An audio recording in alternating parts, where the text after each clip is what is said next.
Waaqayyoon guddaa galateeffannaa waa'ee luba keenyaafis iddoo jirtanii harka keessadhaa Waaqayyoon galateeffadhaa Waaqayyoof galanni guddaan haa ta'u. Isaan yeroo hundumaa nama eebbisu Waaqayyo eebbiseera dabalee haa eebbisu. Kaleessa sa'aatii 7 amma halkan keessaa sa'aatii 10 dhufanii iddoo kana keessatti hojii iddoo kanatti hojjetamaa ture hojjechuudhaan Waaqayyo ittiin nu eebbisaa ture. Bagaa waldaan keenya eebba akkasii luba akkasii qabaattee nummoo galateeffachuudhaan Waaqayyo sinaa eebbisu ittiin jenna. Waaqayyo keenyaaf galanni guddaan haa ta'u. Jira Yesuus Kiristoos jiraataadha. Yesuusin malee ulfinni hin jiru. Yesuusin malee guddinni hin jiru. Faarfannaan kuni Yesuusin malee miidhaginni hin jiru. Kanaaf har'aa dubbii Waaqayyo wajjiniin kan ilaallu gabaabaadhumatti Waaqayyo waan nutti dubbate Waaqayyo immoo saba isaatti akka inni dubbatuufin sagalee Waaqayyo keessaa dubbiseen Waaqayyoon kadhadha. Hojii ergamootaa boqonnaa 27 lakkoomsa 13 irraan dubbisaa.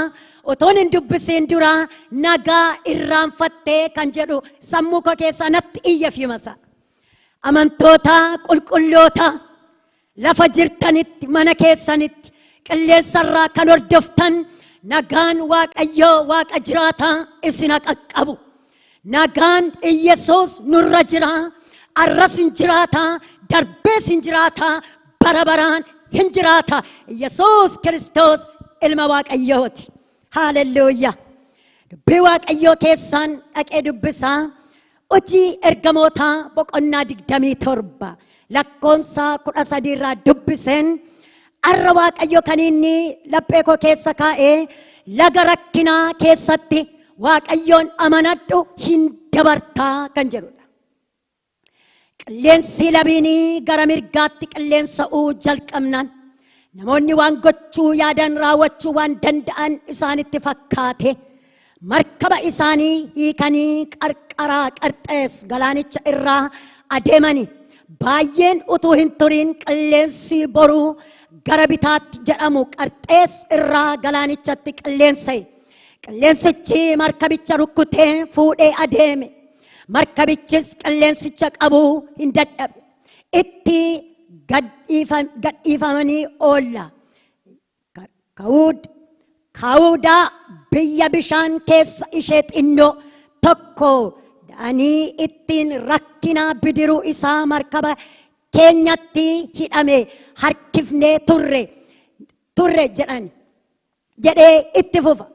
Tarii yoo markaba keenyatti qabnee hiinee hambisuu dandeenya kan jedhan falafalani garuu hambisuu hin dandeenye. Mee Waaqayyoon hin kadhanna. Yaa Waaqayyoo ganama kanas hin kadhadha.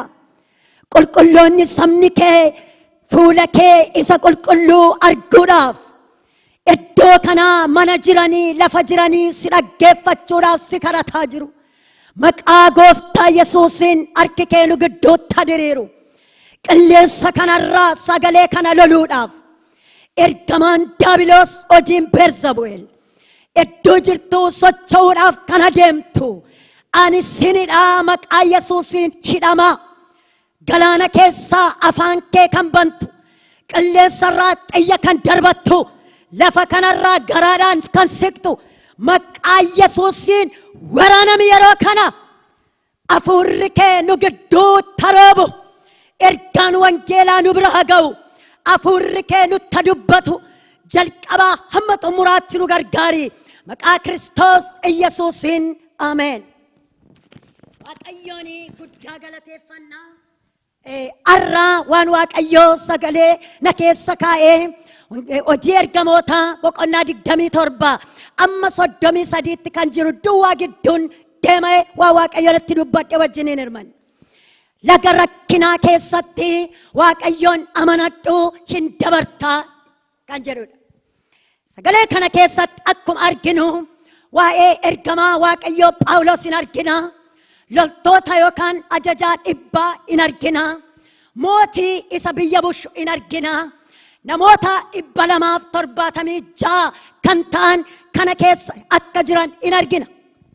Namooti kun seenaa macaafa amma ilaallu kana keessatti namooti kun gamaan Waaqayyoo Phaawulos Yerusaalem keessatti wangeela lallabuudhaan wangeelli humna guddaadhaan yeroo lallabamu lubbuun gara mana Waaqayyootti deebuu jalqabe. Hidhaan gurguddaanii kamuu jalqabe. Du'aan jireenya namaa ka'uu jalqabe. Kanarraa kan ka'e hammeenyi guddaan magaalaa Yerusaalem keessatti boba'e. Hammeenyi guddaan ta'e, arrabsoon guddaan ta'e, namicha biyya balleessutu ka'e. Biyya keenya kan raasu, Yerusaalemii kan raasu, dhaloota kan raasu. Kanaaf namni kun mana hidhaatti galuun itti jira kan jedhu mootii Yerusaalemitti dhiyaate. Beroonni mootii Yerusaalemitti dhiyaatu laga rakkinaa. Jandhoota gurguddoota irra lagdi rakkinaa hin gaa. Laga rakkinaa keessa garuu Waaqayyo duukaa jira. Ameen. Kanaaf inni dhiyaate maal godhe namichi kun? Lubbuu baay'eetu amantii keenya dhiise. Fariisotatu irratti ka'e. Saduqoota Fariisota warra amantii beeyna jedhanii amantii kan jallisanii warra biyya bushila kan jedhanii biyya kana cuucanii karaa lama nama Waaqayyootti stormiitu ka'e. Kanaaf Phaawulos mana hidhaa booddee fala tokko falate. Ani biyyi koo Roomaadha. Mootummaa Roomaa irratti firdii argachuu barbaada. Kanaaf gara biyya Roomaatti na geessaa. Kanaaf isa gargaaru xabaqaa yookaan gargaaraa isaa wajjiniin gara biyya Roomitti deemuudhaaf yommuu inni ka'e argina kana keessa. Namni kun yeroo gara biyya Roomitti ka'u Waaqayyoon dhaga'ee dhaggeeffate. Waaqayyo garuu ergaa tokkotti dubbate. Baay'ee na hubadhaa raga. Namicha kanatti Waaqayyo waan dubbate qaba. Eenyutti? Phaawulositti.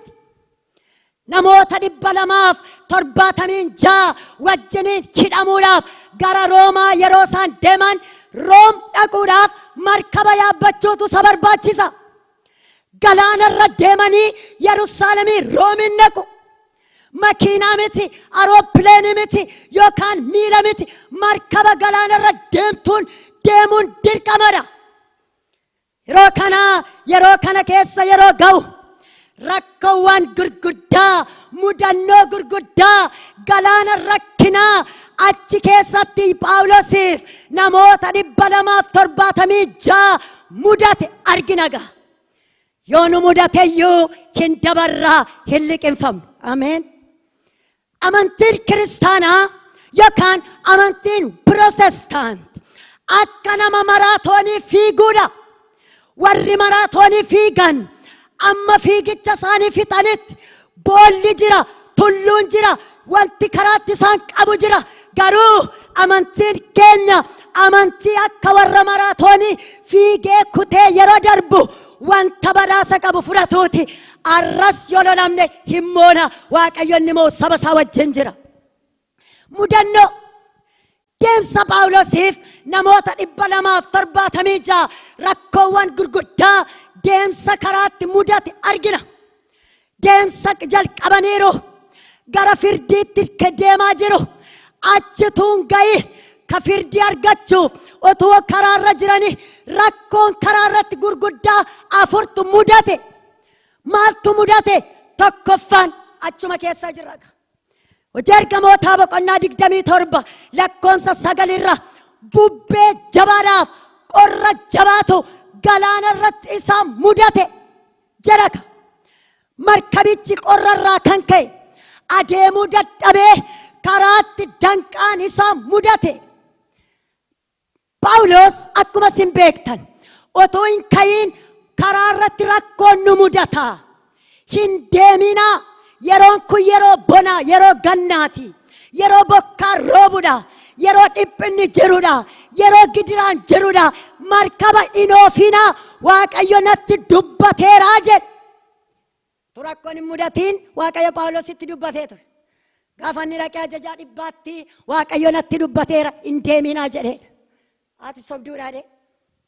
Eessaasitti dubbata Waaqayyo akka nun hin deemne gufuu nutti ta'uu fedhe. ati inni markaba ooftu maal jetta? Hin deemna karaan keenya qulqulluudha jedhe.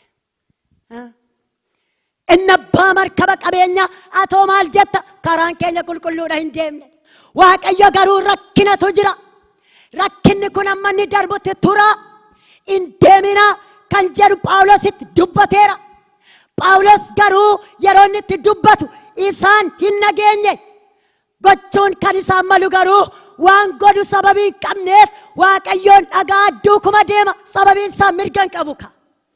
Kanaaf isa Waaqayyo dubbatetu dhagaanii deemanii mudannoo rakkinaa guddaan tokko bubbee jabaaf qorra jabaatu karaatti isaan mudate. Inni lammaffaan istoormiitu irratti ka'e. Istoormiidhaaf qilleensa jabaatu irratti ka'e. Hojii ergamootaa boqonnaa 27 lakkoofsa 13 amma 19tti. Galaanicharraa karaa mirgaa kan ka'u qilleensa jabaatu markabicha irratti bubbisuu jalqabe. Istoormiin qilleensa jabaa karaatti kan markaba caccabsu, lubbuu namaa kan balleessu, qabeenya kan balleessu, argitanii ikoonoomii isaanii kan balleessu, lubbuu isaanii kan balleessu, yaada politikaa isaan qaban kan falleessu karaa irratti istoormiitu itti ka'e. Istoormiin kun isa galaanarraa wanta galaanarra jiru raasu miti, galagashuudha, caccabsuudha, balleessuudha, humna guddaadhaan kan ka'uudha. Kana humni isaanii qabuu hin danda'u. Warri teknikaa hojjetan kontiroolii gochuu hin danda'an. Wanti isa to'achuu danda'u yaalameera. Tooftaa adda addaa fayyadamaniiru. Ooshuu garuu hin dandeenye. Carraa isaan qaban itti gadhiisanii harka maratanii du'a keessa galuu duwwaa. Kanaaf maaltu irratti ka'e? Phaawulos irratti laga irratti istoormi. Kanaaf laga rakkinaa guddaa jechuudha. Waaqayyoon dhaga'uu dhiisuun salphina. Namaa gargaaru Waaqayyo. Nan dhagaa Waaqayyoon jedhame daqiiqama tokko. Dhageenyatu Waaqayyoon hin dhagayin yoo ba'ani sabarras, dhalootarras, biyyarras, waldaarras, jireenyarras du'atu dhufa. Kanaaf Waaqayyoon dhaga'u Waaqayyoon nu gargaaru. Inni sadeeffaan maaltu ga'e? Dukkanaaf abdii kutachuutu irra ga'e. Dukkana hojii ergamootaa boqonnaa 27 lakkoofsa 20 akkare aduu utuun argin, urjii utuun argin, amman turre achirra aduu utuun argin, urjii utuun argin, yeroo sana guyyaa 3 guutu achirra turre. Yeroo sana kan isaan godhan abdii kutannaan. Sichi jireenyi hin jiru. Namni yeroo abdii kutatu of ajjeesa. Namni yeroo abdii kutatu qabeenya qaba kan taanetti darbatee gata. Namni yeroo abdii kutatu wanta godhu hin qabu. Jireenyi isaa kontiroolii isaa ala ba'ee deema. Kanaaf laga sanarratti aduun hin jiru, ifti hin jiru, nagaan hin jiru, jireenyi hin jiru, dukkana. Kanaaf maal godhee? Abdii kutanna. Istoormii gurguddaa kana keessatti abdii kutannaarra darbanii gara du'aatti yeroo isaan deemanidha.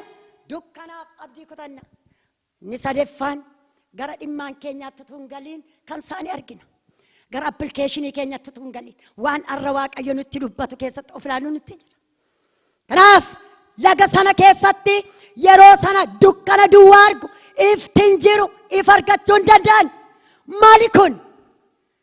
Karaan hin jiru, ba'uu hin danda'ani. Jireenya hidhaa dukkana keessa jiru. Kanarrootuu dafanii doowway.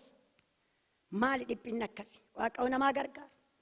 Inni arfeffaan beelaa fi sodaa guddaadhaan guutaman.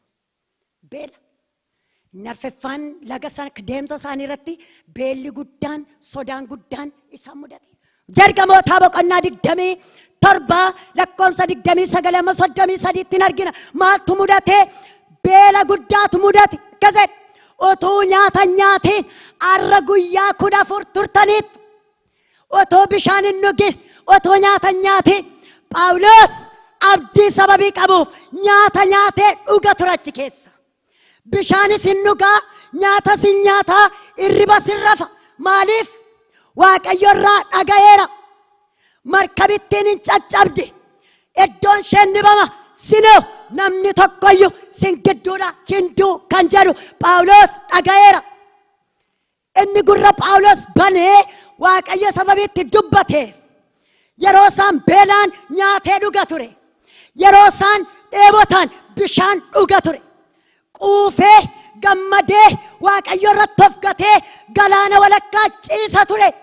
Namni Waaqayyoon amanattu galaana walakkaatti gammadi, gidiraa keessatti gammadi, istoormii keessatti gammadi, du'a gidduutti gammadi. Barruun Yesuus si boraafachiisee jira.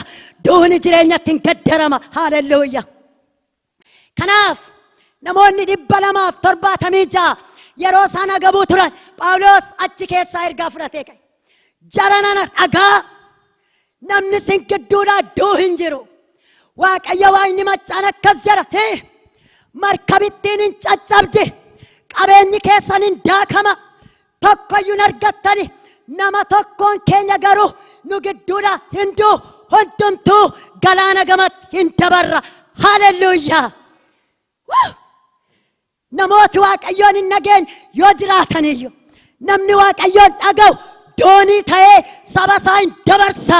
Nama tokkoof Waaqayyo du'a dhufe hin oolcha. Arras mana keessaa namni karattaan doonii yoo jiraate maatiin keessan hin oolu. Kanaaf galaana walakkaatti yeroo markabittiin hin caccabde warqee isaanii, horii isaanii, qabeenya isaanii Waaqayyoon dhaga'uu dhiisuudhaan galaanatti gadi dabalanii. Lubbuu isaanii garuu yeroo Waaqayyo kochoodhaan fuudhee cirracha gamatti dabarsu yeroo achi kaan lubbuun isaanii hin duune markabittiin garuu hin caccabde. Waaqayyoon dhaga'uu dhiisuun qabeenyaan, jireenyaan, nagaadhaan, fayyaadhaan, sammuudhaan, abdii kutachuudhaan, dukkanaa'uudhaan yeroo biyyi lafaa jireenyi namarratti dukkanaa'u namni Waaqayyo garuu nyaatee dhugee ifa keessatti dukkanaa'ee jiraata. Kanaaf Waaqayyo nu gargaaru. Macaafa qulqulluu keessatti akkuma addi keenya beeku galaanni kan inni ittiin fakkeeffamu macaafni qulqulluun kan nu kaa'u galaanni rakkinaadhaa, galaanni didiraadhaa, galaanni dhiphinaaf du'aadhaa. Galaanni yeroo galaana argitu galaana keessa kan jiru du'aadhaa. Kan inni ittiin fakkeeffamu gidiraa biyya lafaa keessa amantoota irra ga'uudhaa. Rakkina amantoota marsuudhaan jireenya dhiphisuudhaan sabarratti gadi dhufu kun galaana jedhama. Kana kan kaa'u macaafa qulqulluu. Nama tuun ta'ii warra seenaa adda addaa tuun ta'ii namoota utuun ta'ii dubbii Waaqayyootu kaa'u. Galaanni jireenya biyya lafaa wajjiniin wal hidhatee deema. Jireenya wajjiniin wal qabatee deema. Hawaasa wajjiniin wal qabatee deema. Dhaloota qabatee deema jireenya. Biyyi lafaa isheen keessa jirtu galaana. Gidiraa keessa, rakkina keessa, bubbee keessa, dhukkuba keessa, ari'atama keessa, wallaansoo keessa, hidhaa keessa, hacuucamuu keessa, beelaa keessa, garbummaa keessa, biyya lafaa keessa jirti lubbuun dhala namaa. Kanaaf galaanni baay'ee gidirfamuu biyya lafaa keessatti jireenya namaa keessa darbuun jala muree nutti dubbata. Waa'ee kan keenyatti deebina. Kan keenyatti deebina appliikeeshinii keenya jechuudha. Arra Waaqayyoon hojii ergamootaa kana keessa rakkinawwan gurguddaa Phaawulos irratti ga'e. Yerusaalemii gara Roomaatti yeroo isaan deeman rakkoowwan gurguddaa mudate keessaa Waaqayyo maal nu barsiisa? Waldaan Ebenezer amantoonni qulqulloonni ani jireenya kootti Waaqayyo ergaa maalii qaba? Arra ergaa qaba Waaqayyo dhagaa. Kan dhaga'u haraga'u itti fufee haraga'u Waaqayyo irra sin dubbata, boru sin dubbata. Ergaan kun Ebenezeriif dhufe har'a. Warra onlaayinii irraa hordoftanis in carroomtan Waaqayyoon galateeffadhaa. Ergaa cimaadha. Egaa arra Waaqayyo akkamittiin laga rakkinaa keessa jirru moonee dabarra? Abdii maaliin akkamittiin Waaqayyoon kadhanna? Akkamittiin laga keessa jirra? Lafti kun laga rakkinaadhaa inneerra. Deemsi nuni deemnu gidiraadhaa inneerra. Yesuus ilmi Waaqayyo biyya lafaati keessa jirtu keessatti gidiraan guutuudha. Jabaadhu ani maalin godha? Gidiricha mo'eera. Biyya lafaa keessa amantoonni yeroo deeman gidiraawwan gurguddaa keessatti isaan mudata. Arra waldaan Ebenezer ji'ootaan kana keessa akka waldaa keenyaatti, akka addunyaatti, akka sabaatti laga rakkinaa gurguddaan marfamtee qabamtee jirti. Dooniin ishee iddoo baay'eetti raafameera. Markaba ishee irratti qilleensi gurguddaan ka'eera. Istoormiin ka'eera. Gidiraan ka'eera. Rakkoon ka'eera. Har'a akkamittiin darbuu dandeenya ree istoormii keessa jirru kana. Tokkoffaa Ergamoota boqonnaa 27 lakkoomsa 10 irra inni jiru nu dabarsa. Maalidhaa? Waaqayyoon dhaggeeffachuu. Kana yoomiyyuu irra deebi'ee dubbachuu dhiisu. Dhaggeeffadhu Waaqayyoo waliin jedhame iddoo jirtanitti. Dhaggeeffadhu. Miidiyaan baay'een sagalee gurguddaadhaan akka nuni dhaggeeffannuuf waan baay'ee gurra keenyatti ergeera. Gidiraawwan gurguddaan jireenya namaa raaseera. Dhaloota raaseera. Saba keenya raaseera. Fayyaa keenya raaseera. Maal goona yeroo kana? Waldaan Ebenezer, waldaan Waaqayyoo addunyaa mararra jirtu, Waaqayyoon istoormii jirtu keessatti dhaga'i jedha Waaqayyoo. Namni Waaqayyoon hin dhageenye konkolaataa bitatee gommaa malee oofu jechuudha. Konkolaataa malee 70,000 bitaa gommaa hin qabooteen ooftus hin danda'ama? Hin danda'amu. Konkolaataan hammam miidhagu, hammam gati jabeessaa ta'u gommaa yoon qabu ta'e deemuu hin danda'u. Geggeessaan sagalee Waaqayyoo si keessan jiru yoo ta'e, yoon dhageessu ta'e qabeenyi kee, nagaan kee, fayyaan kee, deemsi kee hin miidhama jedha Waaqayyoo. Kanaaf naan dhagahiidha. Yeroo nun dhageenyu Waaqayyo maal fidaa? Du'a jireenyatti geddara. Balaa gurguddaa dhufe, du'a gurguddaa dhufe Waaqayyoon dhaga'uudhaan rukutama. Dhaloota kan balleessu irree jeneraalota beekamaan yeroo inni loltuun gurguddaan saba Waaqayyoo marsu Waaqayyoon dhaga'uudhaan Waaqayyo irree gurguddaa lafatti gadi dabaleera. Galaana gurguddaan Waaqayyoon dhaga'uun citeera. Waldaan Ebenezer mul'ata Waaqayyoo halkan abjuudhaan sii kennu jira. Yeroo Waaqayyoon dubbifattan dubbii Waaqayyoo kan sitti dubbatu jira. Yeroo gidiraan sirra ga'u sagalicha dhaga'i jedha Waaqayyo. Yeroo saba kee irratti labsiin ba'u sagalee koo dhaga'i. Sagaleen koo labsiidhaan ba'e diigaa'e. Hallelujah. Meedoonii Faaris bara Baabiloon chaappaa guddaadhaan murtoon ani murteesse hin diigamu, hin geddaramu jedhee baase. Daani'eel leenci nama Waaqayyoo inni Waaqayyoon dhaga'u as ba'e. Murtoon kee hin geddaramu jedhe. Boolla leencaa keessa bu'ee murtoon Meedoonii Faaris hin geddarsiise. Leenca afaan hidhe. Arra Daani'eel jira. Waldaan Waaqayyoo boolla leencaa keessa teessee Waaqayyo boolla kana keessa na baasa. Waaqayyo dubbateera. Waaqayyoof ani sagadu du'atti na kenna miti. Du'a gidduudhaa na baraara. Rakkina koo gidduudhaa na dabarsa. Dhaga'eera Waaqayyoon. Ani wanti na dinqu yeroo koronaan namoota keenya baay'ee qabate. Ala tokkotti nama 16 qaban nam baay'ee dhibbanne luba caalaa wajjin.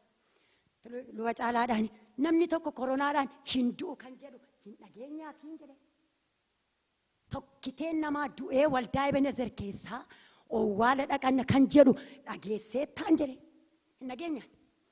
Hin dhageenya. Namni hundumtu yoo raafameyyuu awwaalli koronaadhaan namni du'ee iddoo kanatti awwaala kan jedhu siizinii samma darbe keessa hin dhageenya.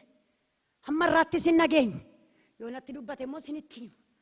Kanaaf qabachuu dhiisee, hospitaala dhiisee, arruma galgala yoo du'e du'aa kaadee naman. Hin godhu Waaqayyo. Jabaadha Yesuus. Yeroo rakkinni nu mudatu Waaqayyo maal jedha laata? Jedha Phaawulos. Waaqayyoon dhaga'uu dhiise ajajaan dhibbaa sun. Siiziniin sun yeroo gannaa ture, yeroo deemamuun turre. Yeroo warri Yihuudootaa sooma isaanii sooman waggaa isa dhumaa gara gannaa gara bonaatti darbuudhaaf dhumarra jiran ture itti seenuudhaaf. Soomaaf karata soomurrayyuu aarsaatu dhiyeeffama ture. Akka Yihuudootaatti aarsaatu aarsama ture. Kadhannaatu kadhata ture. Mootiin ajajaa dhibbaa sun garuu sooma sanas aarsaa sanas otoo akka aadaa biyya sanaattis isa Waaqayyo jedhes otoo hin dhaggeeffatiin daangaa cabseese. Garuu hin dabarre. Kanaaf waldaan kun sabi keenya gidiraa kanarra darbuudhaaf waan nuni goonu maal goona? Waaqayyo na dhagaa'e. Si gidduutti hojii qaba. Dhaloota keerratti hojii qaba. Si gidduudha waa diiguudhaaf harki koo galeera. Waan ati hin galagashine galagashuudhaaf. Waan ati hin diine diiguudhaaf.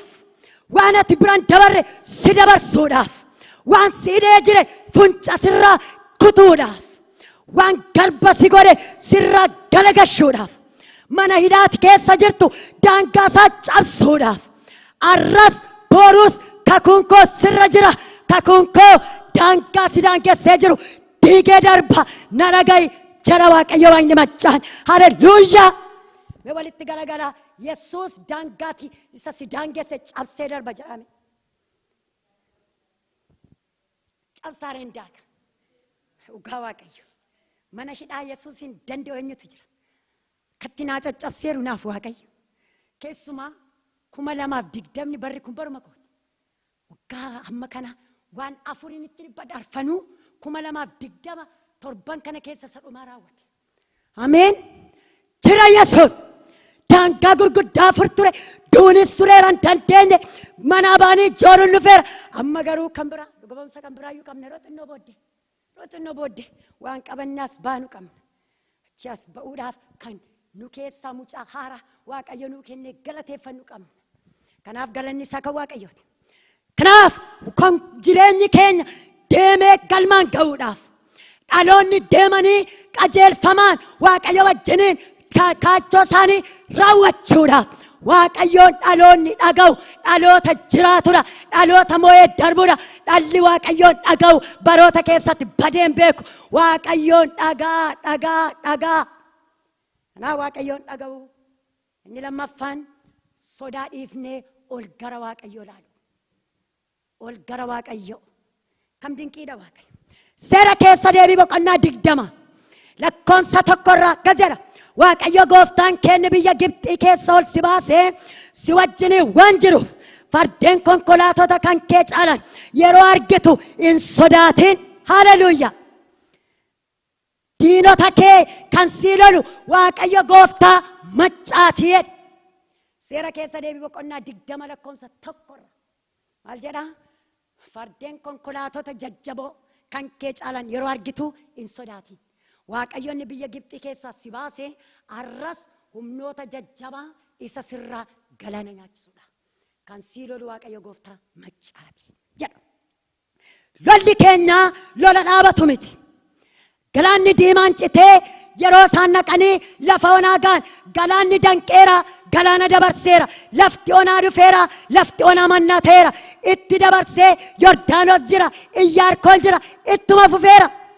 Inni galaana diimaa kute humna fardeen Feriyoon jajjabaa sana, irree jabaa sana, meeshaa jabaa sana, waraana jabaa sana inni galaanatti dabale. Arraa humnoota Amaaleq, humnoota Heettota, humnoota Piriizota, humnoota Yuboota, haleluuyaa. Humnoota Aneeq fuudhee lafatti kan dabalu ana Waaqayyotu si wajjin jira hin sodaatin. Galaana kan kute arras humna Aneeqiif Piriizotaaf Heettota lafatti kan dabalu ana Waaqayyo Waaqa maccaati jedha Waaqayyo Iyyaasuudha. Ameen. Kaleessa saba kanaan Waaqayyo rakkoo gurguddaa keessa waggoota 100 lakkaa'amu dabarsee as ga'eera Waaqayyo. Diinni lafarraa fixuudhaaf pilaanii gurguddaa tureera.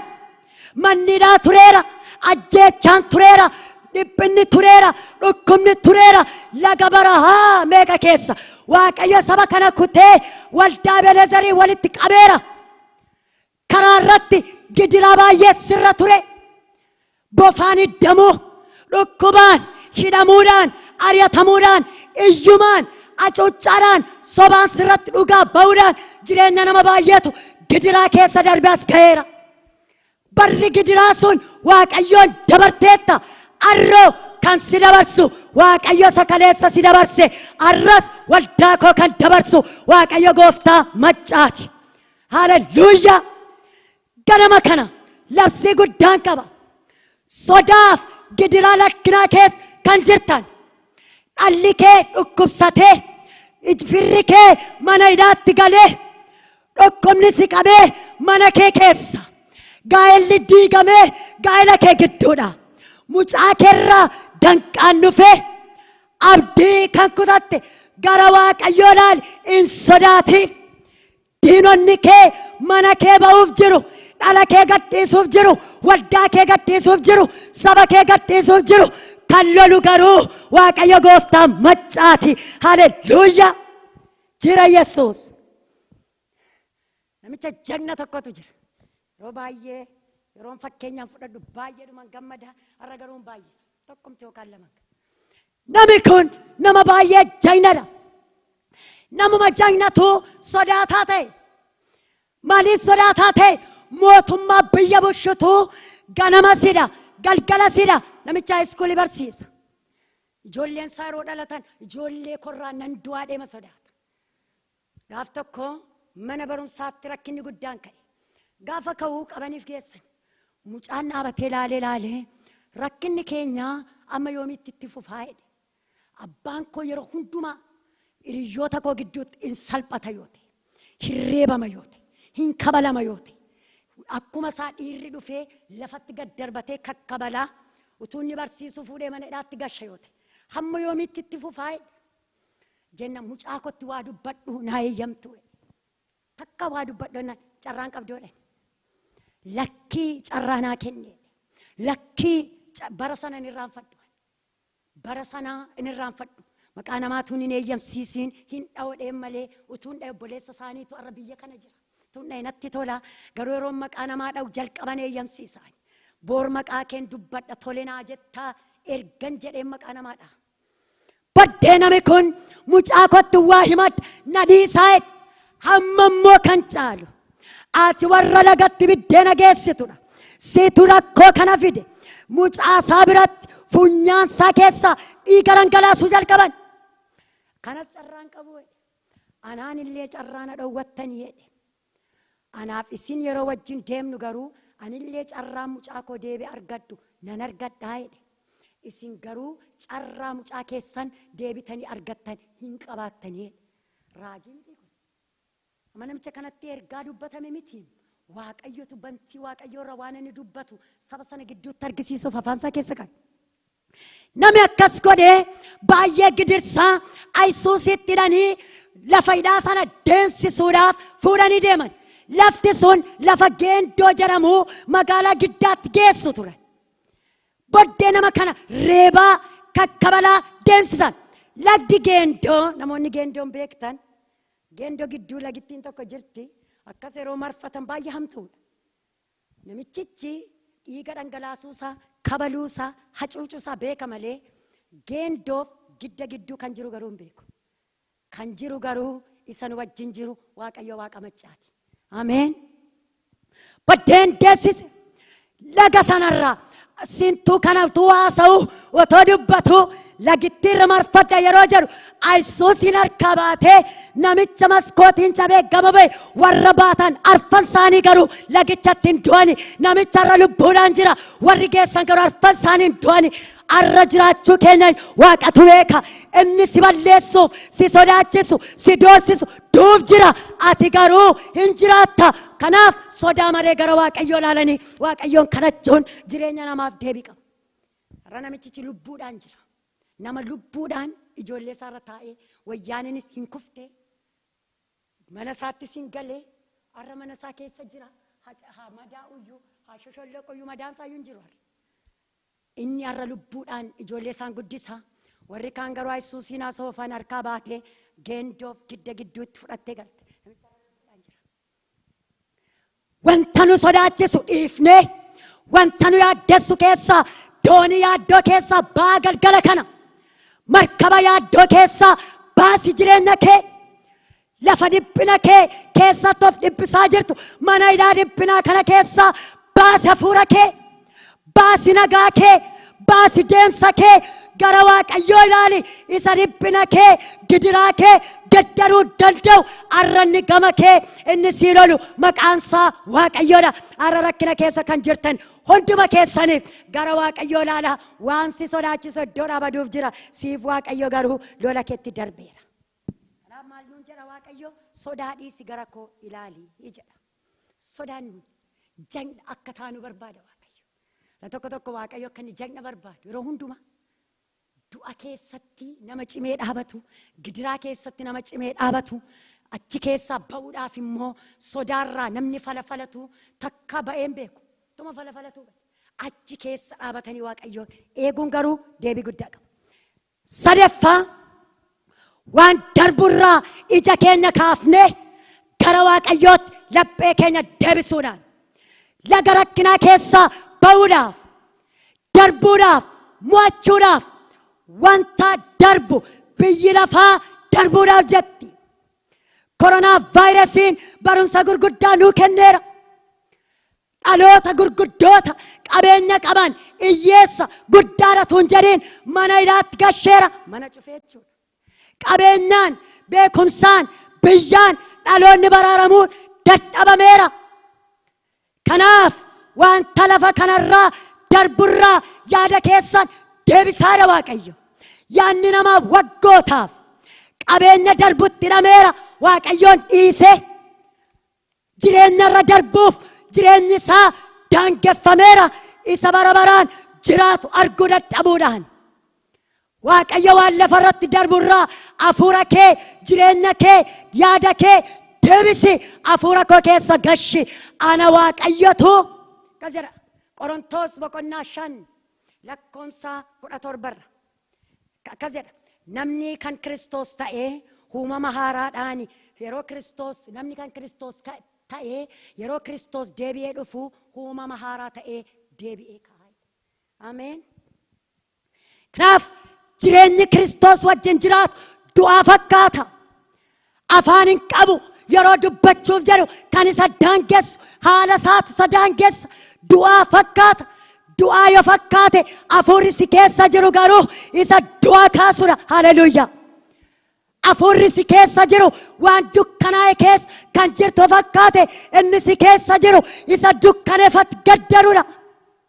Kanaaf warri Kiristoosiin amanatan du'aa jireenya isaanii keessatti kan fakkaate, kan gatame, kan irraanfatame, kan abdii kutate yoo fakkaateeyyu Kiristoos Yesuus isa jireenya namaaf lubbuu isaa laate waan nuni darbuun dandeenye kan nu dabarse cubbuu gatii guddaan hin baafamne nurraa kan baase. Arraas gidiraa dhiphina kana keessatti sodaa malee gara Waaqayyoo ilaaluun laga rakkinaa kana keessatti moonee akka dabarru dubbii Waaqayyoo isa Kiristoos Yesuus nu barsiise keessa jiraachuudha. Kanaaf Waaqayyo akka kana goonu nu na gargaaru.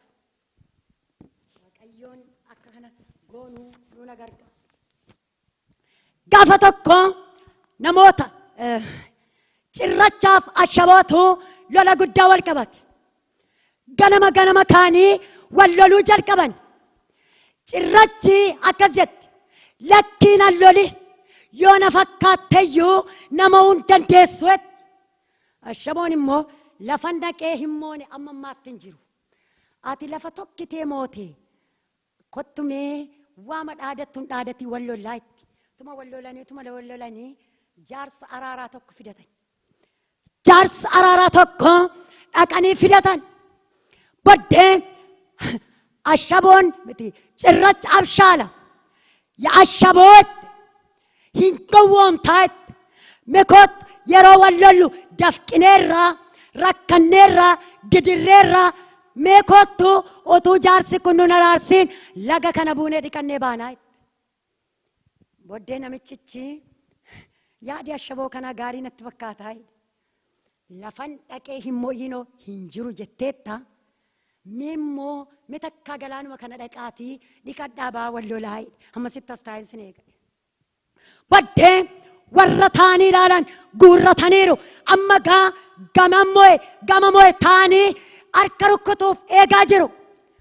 Ashaboon ati galaana duwwitee yaada galaana caaluyyuu duriyyuu moo'eera. Kottaranii wal qabatanii wookii deemu. Tuma deemanii eenyu dura lixaa jetteen ashaboon. Akkatiin sodaanneef ani dura lixee dhiqadheen baay'eetti. Boddee isheen beekta akkatti lixxee baatu. Gaafa seentuu dhaqxee dhiqattee babbareeddee miidhagdee tufettee baate. Ashaboon gaafatti seentuu inuma dhiqatti ashaboo ba'an jirtu xuuxamaan jiraayitti. Ashaboo ba'an jirtu liqinfamaan jiraayitti. Ashaboo ba'an jirtu sagalee dhabaan jiraayitti. Gaafa daakuuf keessa seenan ashaboon. Cirrachummaa kootu beettee ganama nan loltu. Ani galaana keessa deemee galaana mo'een har'a garuu isa galaana ala jiru loluufan dhufe. Utuu galaana keessan seeniin na loluu dhabuun kee galaana lixxee ba'uu si dhabsiiseetti. Namni biyya lafaa keessatti maxxanee humna isaadhaan biyya lafaa mo'uudhaaf wallaansoo garaa qaba. Karaa adda addaa siistemii adda addaa fayyadama.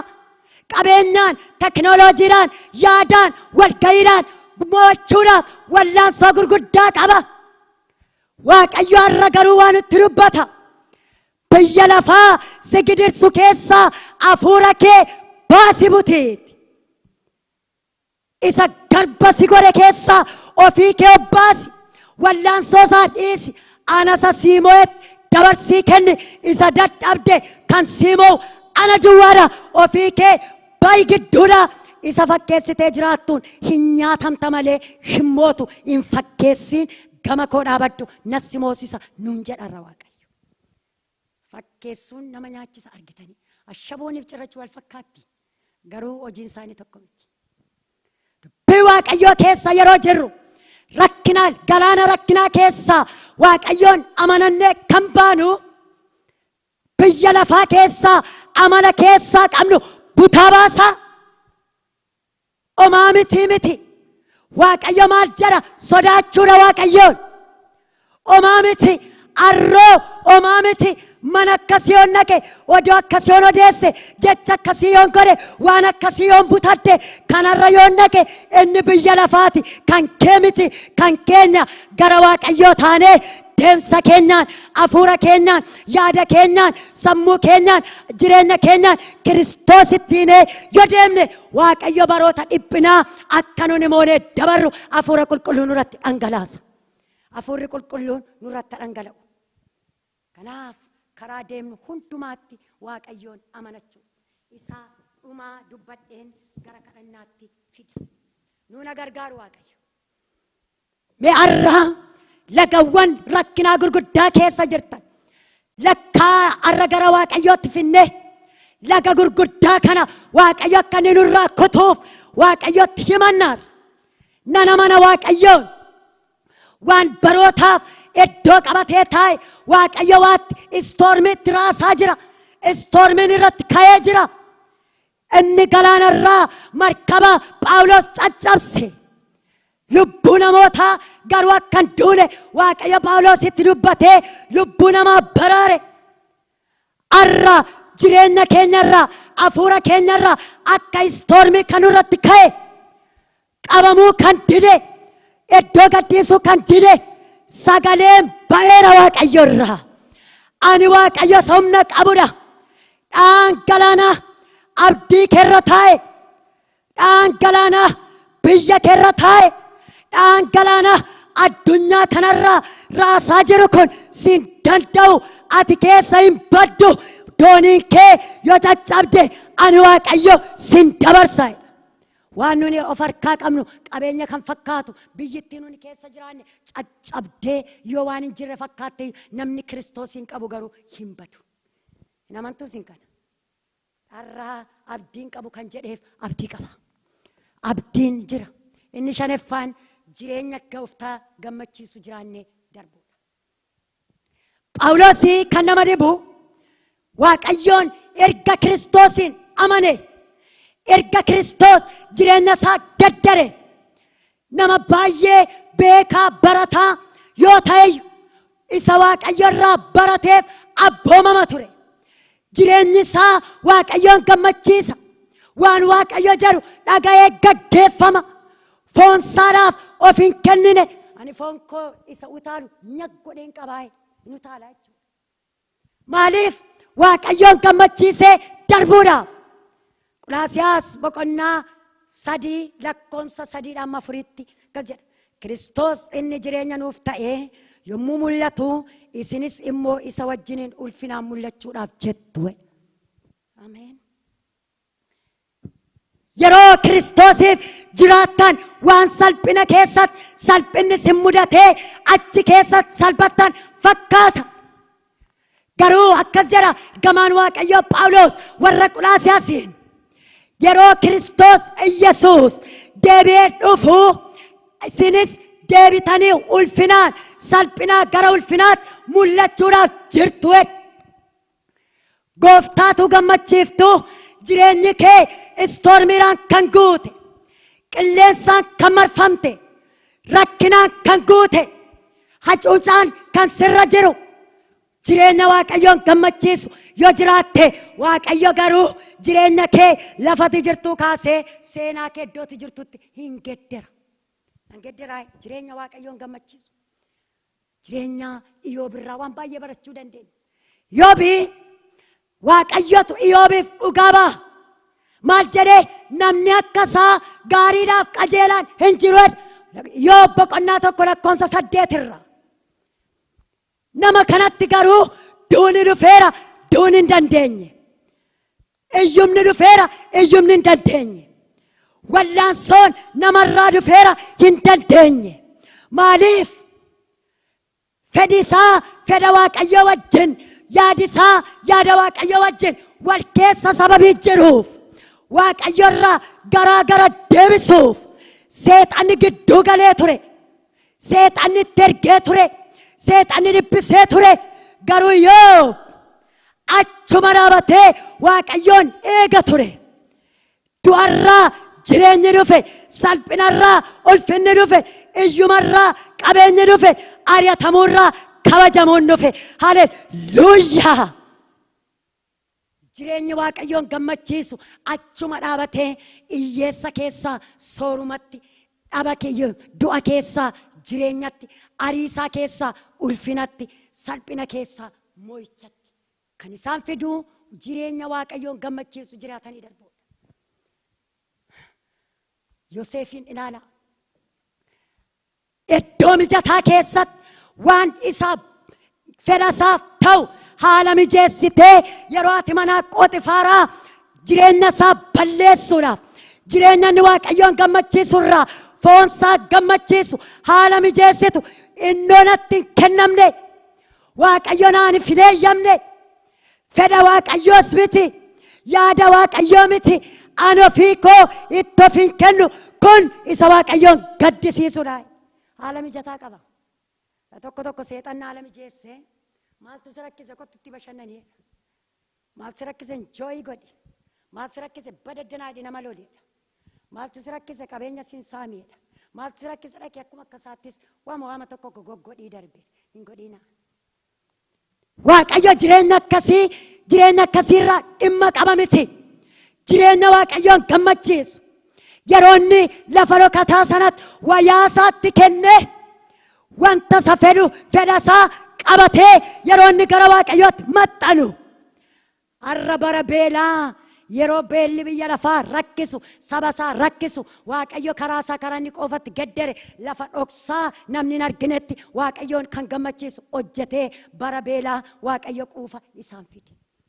Saba kanaaf waggoota hedduudhaaf Waaqayyo waan nurraa barbaade waan nu gaafate jira laata? Maaliif waggoota dheeraa gidiraan nurra baay'ate laata? Maaliif waggoota dheeraa boo'ichi baay'ate laata? Waggoota dheeraa maaliif abdii kutannaan baay'ate laata? Gola koo gola keessan yaada keessa jiru ilaalaa. Jireenya Waaqayyoon gammachiisu waaqeffannaa Waaqayyoon gammachiisu iddoo ulfina waaqayyoo safeeffachuu, dubbii waaqayyoof dursa laachuun mo'eeraa laata. Arra waaqayyo akkas jedha, waldaan koo sabni koo warri boo'aa jiru jireenya na gammachiisu na wajjin jiraatu na wajjin deemu yoo qabaate isa saba koo waggaa dheeraa boossise ana waaqayyotu lolaa fi jireenyi gadda keessa jiru ulfinaan deebee lafaa kaa jedha waaqayyo saba kanaan. Amma waa'ee saba keenyaa namni hin boonye hin jiru. Abdii garuu nan qaba.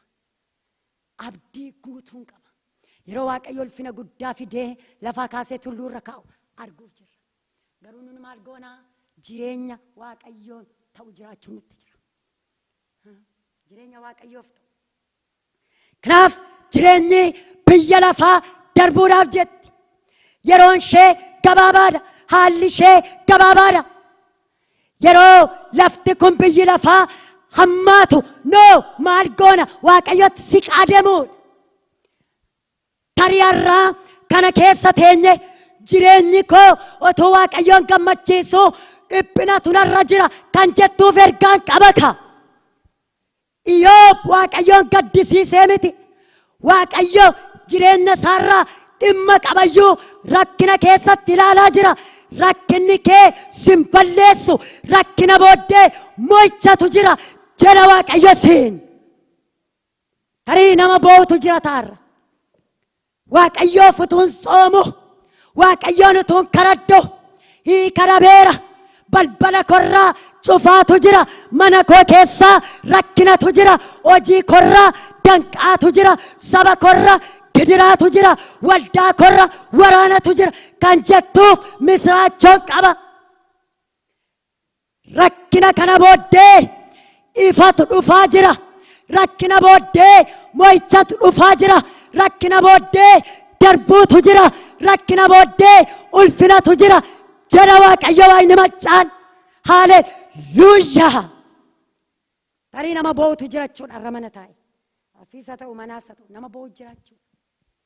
Kanaaf jireenya waaqayyoon gammachiisuun jiraadhu. Maali sabni koo? Takka takka immoo sabni kun cubbuu maal oole? Cubbuu maal oole? Waggoota hedduu kan giddirfamu. Waaqayyo waa'ee saba kanaa dhimma hin qabu.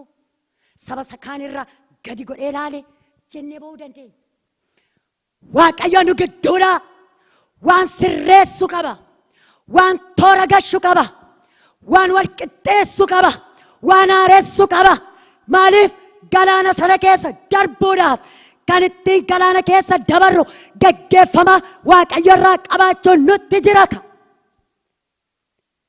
Yeroo galaana dabarre galaana booddee ammas kan nu mudatu darbuudhaaf arra shaakala keessatti waaqayyoon dhageenyee karaa shaakallee dabarre hubachuutu nutti jira. Kaleessi warra rakkina keessa dabarre hararoo rakkinni nutti dhufu waan duuna nutti fakkaata. Har'a daakuu gidduudhaa ba'ee yerooni biyya Ameerikaa keessa dhufee aeroppileeniidhaan deemu waanuma aeroppileeniidhaan deemee guddadde fakkaata ture. Takka takka jireenya koon of hin gowwoomsiniin jedha. Warra gumuzii keessa daakuu boqqolloon daaka ture. Isaan gidduu taa'een daakuu daaka. Daakuudhaan miilan deemuudhaan miila qullaa deemuudhaan wayaa ofirra qolooffachuudhaan achi keessaa ba'a jedhee hin yaadne garu. Arrasa keessa dabarre akka nuni yaadannu barbaada waaqayyo. Waan keessa dabarte yaadadhu. Jireenya na wajjiniin walii gale jiraadhu. Waaqayyo waldaasaa keessatti hojii hojjechuuf. Waaqayyo yeroo inni dubbatu dhaggeeffachuutu nutti jira. Waaqayyo wajjiniin isa durii caalaa walitti dhufeenyi keenya cimuutu nutti jira. Arraga kanan kadhadha waaqayyoon.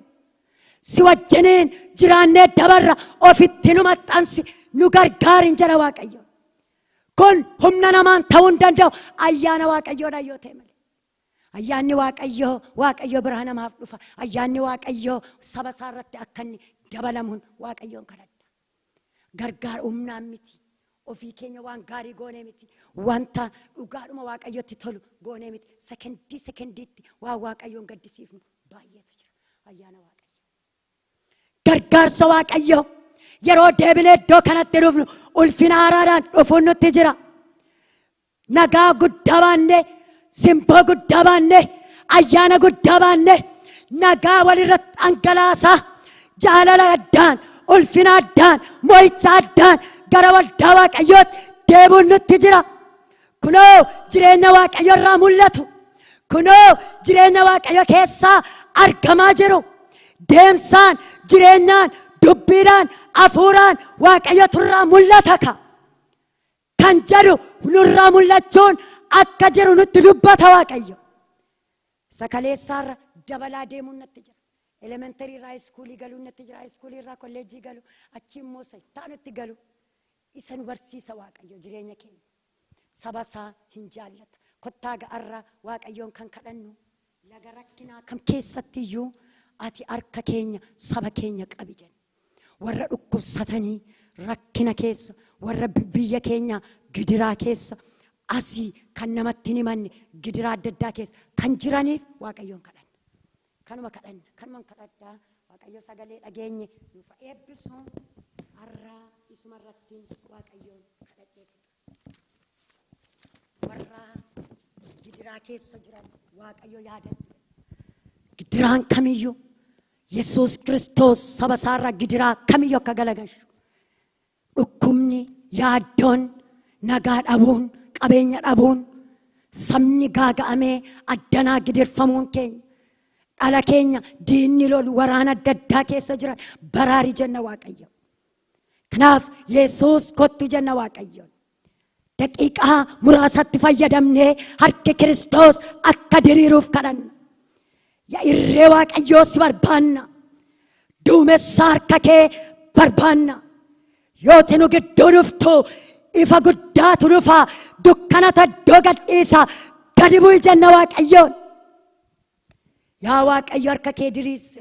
Sekendii tokkite harki Waaqayyoo saba rakkate bira akka ga'uuf sekendii tokkite garaa keessanitti yaadame hin kadhanna Waaqayyo. Bara baraan kan jiraattu yaa Waaqayyo. Qulqulloonni kee harka diriirsanii warratti jaallattu. Iddoo kana keessaa galata sii gashaa jiru. Bara gidiraa, bara rakkinaa nu dabarsite. Nu harka keerra jirra. Waa'ee guyyaarraaf si haa galatu jenna.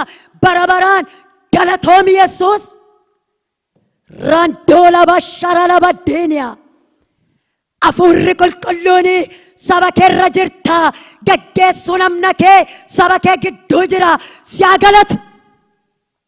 Arra walii gallee gara yaa Waaqayyo warra dhukkuba adda addaa keessa jiran fayyisi jenna. Abiddi kee bira ga'u Yesuus. Warra hospitaala jiran, warra namatti dhukkuba isaanii hin himanne, dhukkuba hafuuraaf, dhukkuba foonii gidiraa keessa kan jiran maqaa Yesuusiin kaasi gidduudha. Dhukkubni lubbuu namaa barbaaddu, dhukkubni hafuura namaa loltu waraanamirra mardina mashira laba deeniyaa rubbina mardana mashadoola laba siiniyaa. Ani maalin argaa? Xiyya samiirra darbatamuun argaam. Kanaaf hin ifachaa jira Yesuus. Wajjumaan gara lubbuu kanaatti hin argina. Xiyya samii kanarra darbatamee qilleensuma kanarra xiyya darbatama. Nama gara gooftaatti lubbuu isheef iyyattutu jira. Waaqayyo baraaruuf garuu sagalee abiddaa ergaafii jira Yesuus. Nama tokkotu yeroon irra deddeebi'ee namni jireenya gammachiisu jiraatu homaan ta'u galaana caajaru sagaleen dhagaa ture waa'ee nama tokko Waaqayyorra. Kasedhe Waaqayyo morma ishee gidduudha. Lubbuun waa of keessaa kuttee baasuudhaaf beellama qabattee idda sanarra garuu dhukkuba kan biraatu jira jedhamtee gara kootti iyyaa jirti. Beellama guyyaa lamatu hafe in iyyiti namatti hin himne. Dhukkubichi dhukkuba nama balleessu, nama hiddu, summii hamaa qabudha. Ani garuu nan ooshaa jedha Waaqayyootu. Galanni siif haa ta'u. kan nama dhibu guyyaa lamatu hafe beellamni ishee. Kan beeku abbaa manaa ishee, adaadaa ishee fi ishee duwwaatu beeka. Adaadaan ishee kan isheen dhageesse halkan eda halkaniiti. Beellami koo guyyaa lamatu hafe. Wanta xinnoota na keessaa akka ba'u ilaalamuun dhaqe. Hidda koo kanarra garuu dhiiga koo keessa adeemee dhiiga koo kan nyaatutu argame naan jedhaniiru. Yoom maal godhe wayyaa itti hin dhiphatti hin boossi beellami ishee garuu guyyaa lamitee tafe. Isheef Kiristoostu beeka. Ergaasaa itti ergina Waaqayyo garuu hin baraara. Jira Yesuus kada Waaqayyo ergaa isa amma beellamatte yommuu beellamichi ga'u hin hafiin dhaqi jedhe Waaqayyo. Si dura garuu natu deemaa jedhe. Yeroo inni sun raawwatamu summiisa dhiiga kee nyaateera gatiin qabu jedhanii dhukkuba hamaa ati lubbuu keef sodaattu sitti himan sanaan hin duutu. Du'a kanaaf si gidduu ani galeera. Achi keessa sin dabarsaa. Deebitee mana koo hin hojjetta. Kan sindinku kanarraa kan ka'ee dhaan ishee gami tokko akka nama dilallaa'u hojii dhaaba. Gama tokkorraa amma gajjallaatti, gama tokkorraa qaamni ishee amma gajjallaatti hojjechuu dadhaba. Sababii morma ishee kanarratti waan xinnoon kun biqileef nama akkasii. Ani Waaqayyo isheef du'icha gidduu humna koo gasheera. Ani achi gidduu nan dabarsa. Isa kaleessaa caalaa akka isheen dhugaa koo dubbattu arraba ishee saaqeen nama baay'eef hiikama fida.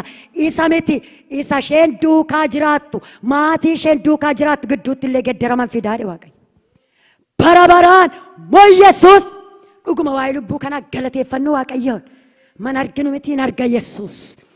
Jira Yesuus harki kee nu oolcheera siyaa galatu. Qubi kee dhiiga ishee kan nyaate qaama ishee kan rukute harka ishee miila ishee hojii dhaabuudhaaf morma isheerra waan xinnootu jira garuu dhiiga ishee keessa deemee ilkeen nyaatu du'eera jettee siyaa galatu. Amma kaastee hamma bara baraatti hafayyitu waldaa keef dhugaa baatu. Deebisi hojii keetti hojjedhu Yesuus. Bara baraan siyaa galatu. Harka keetu jira yaa Waaqayyo siyaa galatu. Ammayyuu xiyyi kun dhaqee hojii hojjetaa jira. Xiyyi kun qilleensumarraa dhufe humna hafuura Waaqayyo isa jireenya namaaf qoricha fidee dhufu sagalee Waaqayyo galanni siif haa ta'u. Harka keef siyaa galatu Yesuus. Nami amma ammoo waa'ee namaadhaaf boo'aa kan jirtu jirta.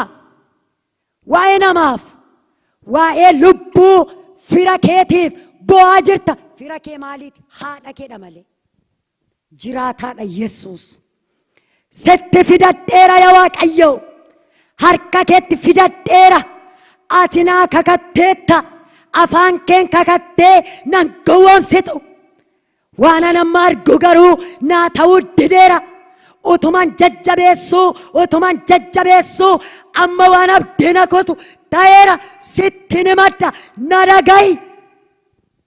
Gada Waaqayyo mana keerraan jalqaba duraa mana kee keessatti hibboota ibbifattee hammarraatti hiika dhabe.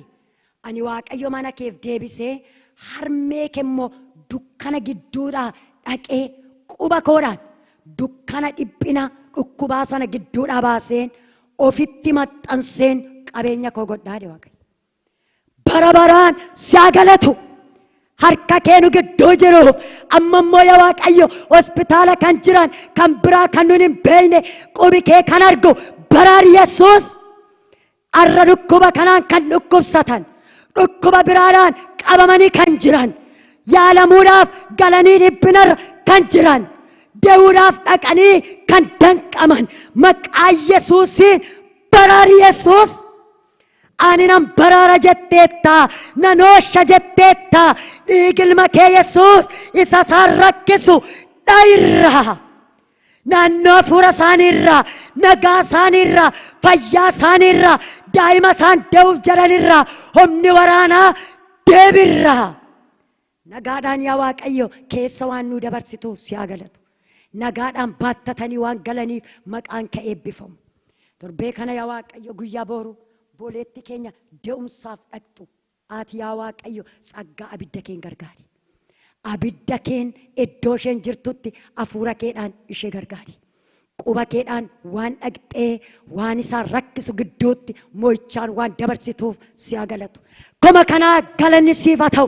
Har'a iddoo kanatti kan hojjetamu magaalaa kanarraa yaa Waaqayyo torban kana asiif achi kan jooru balaa daddaaraan kan deemu maqaa Yesuusiin qabami jawwee nana. Balaan ati baattu dhiiga Yesuusiin kan rukutame ta'u gara biyya keenyaattis ergina. Biyya keenyarraa dhiiga kan dhugu nama kana jeesisu mana hidhaatti kan guuru maqaa Yesuusiin dha'i gidduudha. Waraanami jawwee nana gidduudha. Ijoollee dhiiga kan dhugdu abbaa faara kan gidirsitu namoota mana hidhaatti kan gurtu jawwee nana galagala iddoo sana. Yaa Waaqayyo harki kee garuu karaatti saaqee yeroo namni irriba isaa rafutti ati garuu hojii hojjettee waan deebituuf galanni siif haa ta'u. Sabni keenya kana hundumaa waan dhaabatee arguuf si haa galatu. Waa'ee biyya keenyaa galatan qaba hojiirra jirta. Waan saaqaa jirtu qabda. Yeroo namni rafeera gaabaqqaa dadhabneerra homaa gatiin qabu jedhu waanuma takkaan qabamne sabicha hiiktee dabarta. Waan rukkutaman jedhiin hin rukuttaa. Sabichi dhaabatee si galateeffata. Gedderama haaraadhaan waan abidda fudhattee galtuu si haa galatu. Humna xinnootti abidda goota. Abiddi sun garuu qabamuu hin danda'u. Waan caakkaa gurguddaa gubee darbuuf galanni siif haa ta'u. Kuma kana yaa Waaqayyo hojii magaalaa kana keessatti filannaa yaa Waaqayyo biyya Ameerikaa keessatti geggeeffamu hunduma mootummaan si biraa ta'e duwwaan nuuf haa filamu.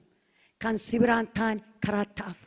Kana booddee yeroo qabnu gaggeessaa qabnu harafee yeroo keenya hundumaa harka keedhaan qabadhu. Warra iddoo kanaa yaa Waaqayyo nu tajaajilan gaggeessan kana booddee sagantoota jiran hundumaatti ati darbi maqaa Yesuusiin ameen. Waaqayyo isin haa eebbisu.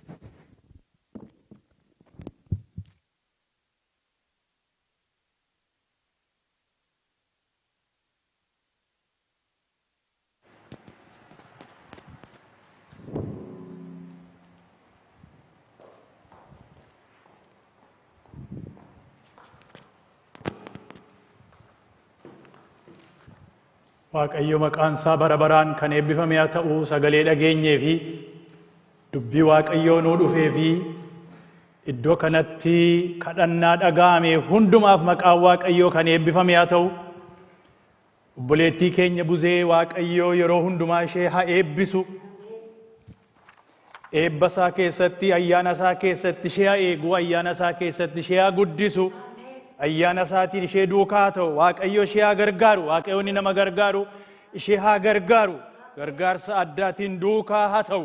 Maqaan Waaqayyoo kan eebbifame haa ta'u. Amma sagantaa gabaabaa qabna. Akkuma sila beeksa keessatti himee ture.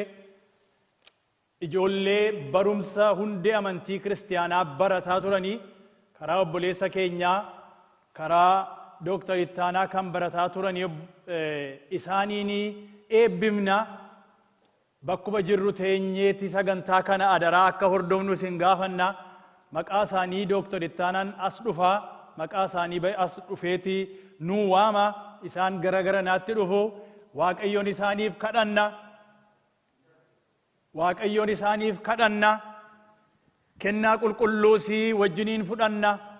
Isaan keessaa namni mana barumsaa dhaqu sababii jiruu fi kennaa qulqulluu akka isaanii fudhatanii barbaanne warri as jiranis kennaa qulqulluu keessaa hirmaachuudhaaf hin danda'ama. Ansaanii egaa raawwanne booddee amma obboleessi keenya Dooktar Ittaanaan as dhufa. Maqaa isaanii as waama. Asan dhaabadhani.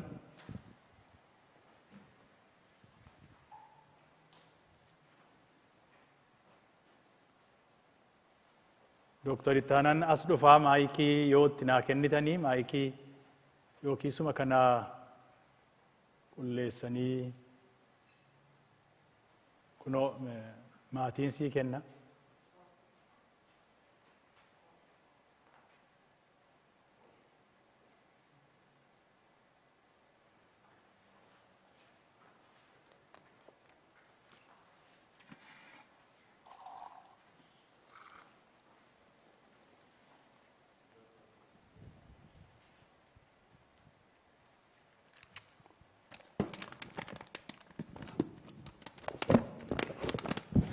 Asumattuu kennuufii dandeenya isa macaafichaa.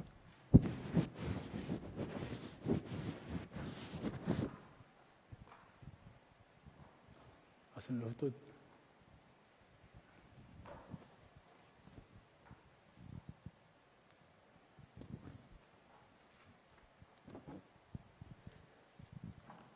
Nihaanaa Alamaayyoo Galmeessaa.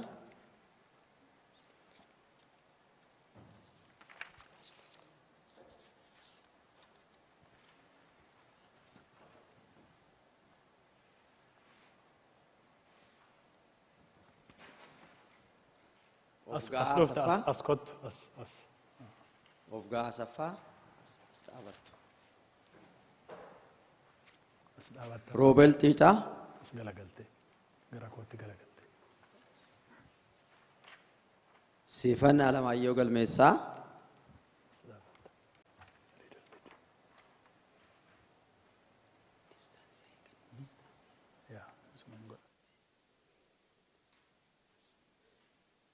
Soonaan Taaddale Guutamaa.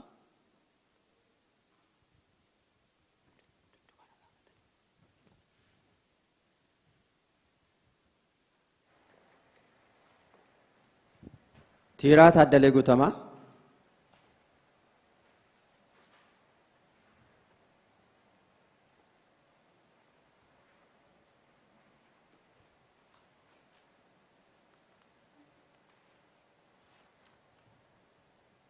Waa'ee dargaggoota kanaa fi Waaqayyoon hin galateeffanna. Galanni Waaqayyoof haa ta'u.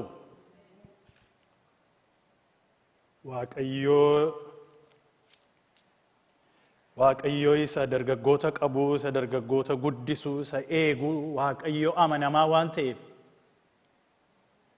Waa'ee maatii isaaniitiif Waaqayyo maqaan isaa haa eebbifamu amantii kiristaanaa keessatti. Akka isaan guddataniif abdiin gara biraan hin jiru waan ta'eef, abdiin isa kana waan ta'eef, amantii Yesuus irratti qabnu, abdiin dhala namaa isa waan ta'eef, maatiinis gargaaranii akka isaan baratanii fi kan isaan jajjabeessan maatii isaanii Waaqayyoo isaan eebbisu. Galanni Waaqayyoof haa ta'u. Amma isaaniif Waaqayyoon kadhachuu dura isaan amantii kiristaanaa afaan Ingiliziitu isaanii mijata akkuma beektanii, amantii kiristaanaa isatti amanan kanatti beeksisu kanatti amannaa jedhaniiti keessa deebi'anii mirkaneessu. Hin amannaa jedhaniiti amantii kiristaanaa isatti amanan kana beeksisu. Isa booddee waan lamaan tokkotti dubbadha. Isa booddee immoo Waaqayyoon isaaniif kadhanna gargaarsa Waaqayyootti.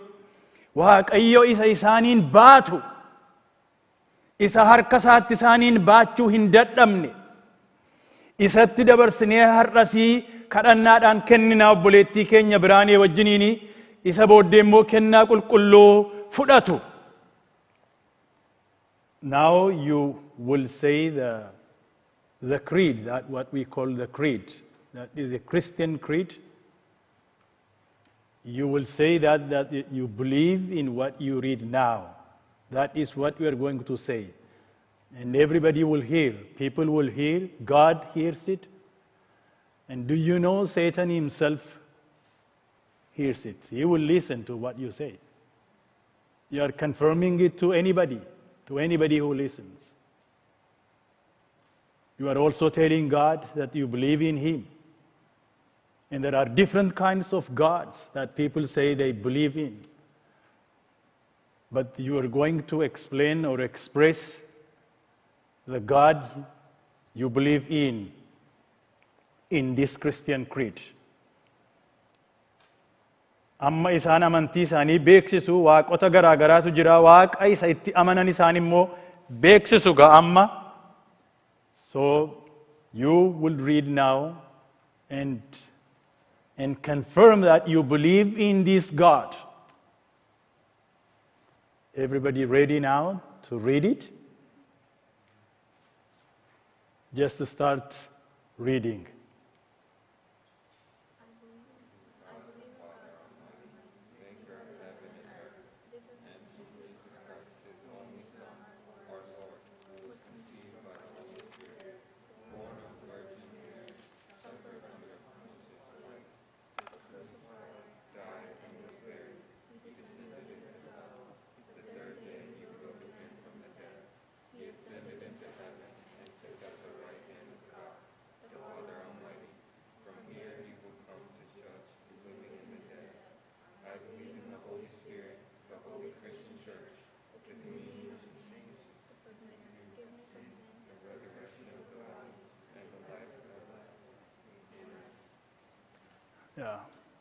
Baay'ee garaa namaa rukutaa tarii hin dhageenye ta'a garuu isuma nuyi kanaan dura dubbannudha kan isaan jedhanii isuma nuyi yeroo hundumaa beeksifnu beeksisa amantii kiristaanaa nana mana Waaqayyo Abbaatti jennee isa nuyi beeksifnu nana mana ilma isaa Yesuus Kiristoositti jedhaniiti beeksisan nana mana Hafuura Qulqulluutti tokkittii qulqullooftu waldaa kiristaanaa kan ergamootaatti nana mana ani du'aa ka'uu fooniitti nana mana jireenya bara baraatti nana mana jedhaniitidha kan isaan beeksisani.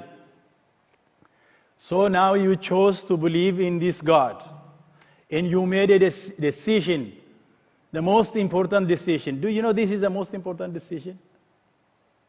Do you know this decision will affect your life 10 million years from now? Do you know that? So this is a decision.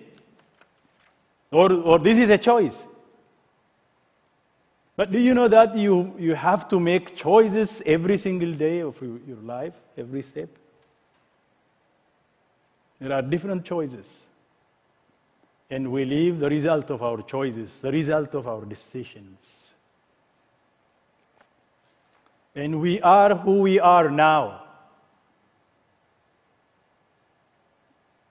based on the decisions we have made in the past. And we are what we are going to be, we are what? Based on the decision or on the choices we make every single day. There are choices every day in your life. When you go to college, when you are in high school, and beyond, there are choices presented to you. So the Bible says, have wisdom. Have wisdom. What is wisdom? Listening to the Almighty God, that you now believe in Him. Listening to Him.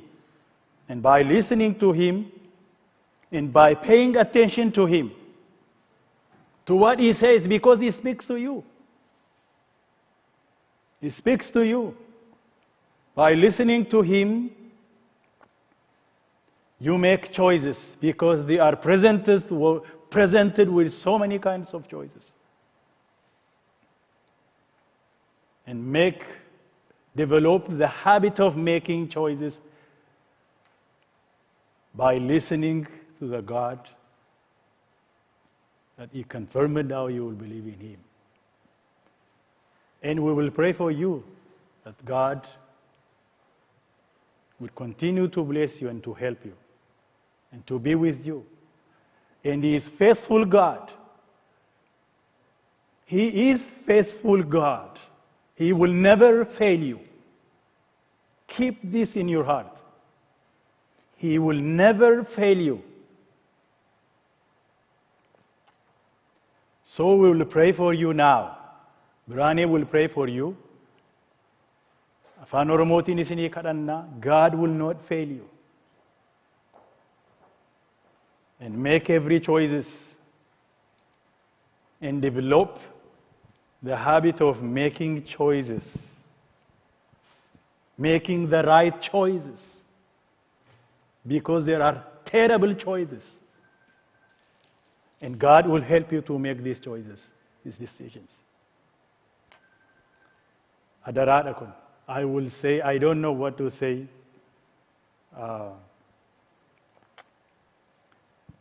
Please, if that expresses it, please, listen, He will speak to you and make choices based on the things that you hear from Him. Waaqayyo isin haa gargaaru. Isiniif kadhanna. Garaan keenya isinii wajjinii irraa biraaneen nuuf kadhatti. Hallelujah. Ora baashi. Kadhanni Waaqayyoof haa ta'u. Guddaa Waaqayyoon galateeffanna. Carraa guddaa qabna nuti. Waaqayyootu nu gargaare, Waaqayyootu nu eebbise. Bara kana keessatti ijoollee gadoof qabdee, ijoollee mana Waaqayyoo keessa teessee dubbii Waaqayyoo barattu hundumaa miti kan argatu. Unuun garuu Waaqayyoo guddaa nu eebbise. Galanni Waaqayyoof haa ta'u. Guddaa Waaqayyoon galateeffanna yaa saba Waaqayyoo. Ijoolleen baay'ee iddoo baay'ee jirti. Isaan garuu akkasittiin mana Waaqayyoo keessatti akkasittiin ijoollee baay'ee qabna nuti. Kanaan warra eebbifamanidha. Galanni Waaqayyoof haa ta'u. Ijoollee baga gammadani Waaqayyoo baga sin gammachiisee ammayyuu bara keessan guutuu gammadaa afaa sagalee Waaqayyoo keessaa xinnoo tokko dubbiseen macaafa Isaayyaas 54 lakkoofsa 13 duwwaan dubbisa. Ani Waaqayyoo ilmaan kee hundumaa nan barsiisa. Yommus nagaan ilmaan keetii guddaa hin taa'e. Ani Waaqayyoo ilmaan kee nan barsiisa. Yeroo sana nagaan ilmaan keetii guddaa hin taa'e. Waaqayyoo isa barsiisu. Waaqayyoo isa nagaa guddaa kennu. Isatti immoo dabarsinee ilaannaga. Amma irratti kan nu guddise isadha. Amma irratti barruusaa irratti kan nu baatee geggeessee cimina haadhaa miti, cimina abbaa miti. Gargaarsa Waaqayyootiin adeemanii dhufanii as ga'aniiru. Arras harkasaa isa amanamaa ta'e, harkasaa isa qulqulluu, harkasaa isa jiraataa, isa jalqabee karaatti biraan deebine isatti dabarsine ilaanna. Waaqayyoo abbaa keenya si galateeffanna. Maqaa Gooftaa Yesuus Kiristoosiin galanni Waaqa irratti lafa irratti siif haa ta'u. Mootii Israa'el situ dhala namaa laata. Dhalli kan keeti eebba garaati dhalati namaaf laattudha.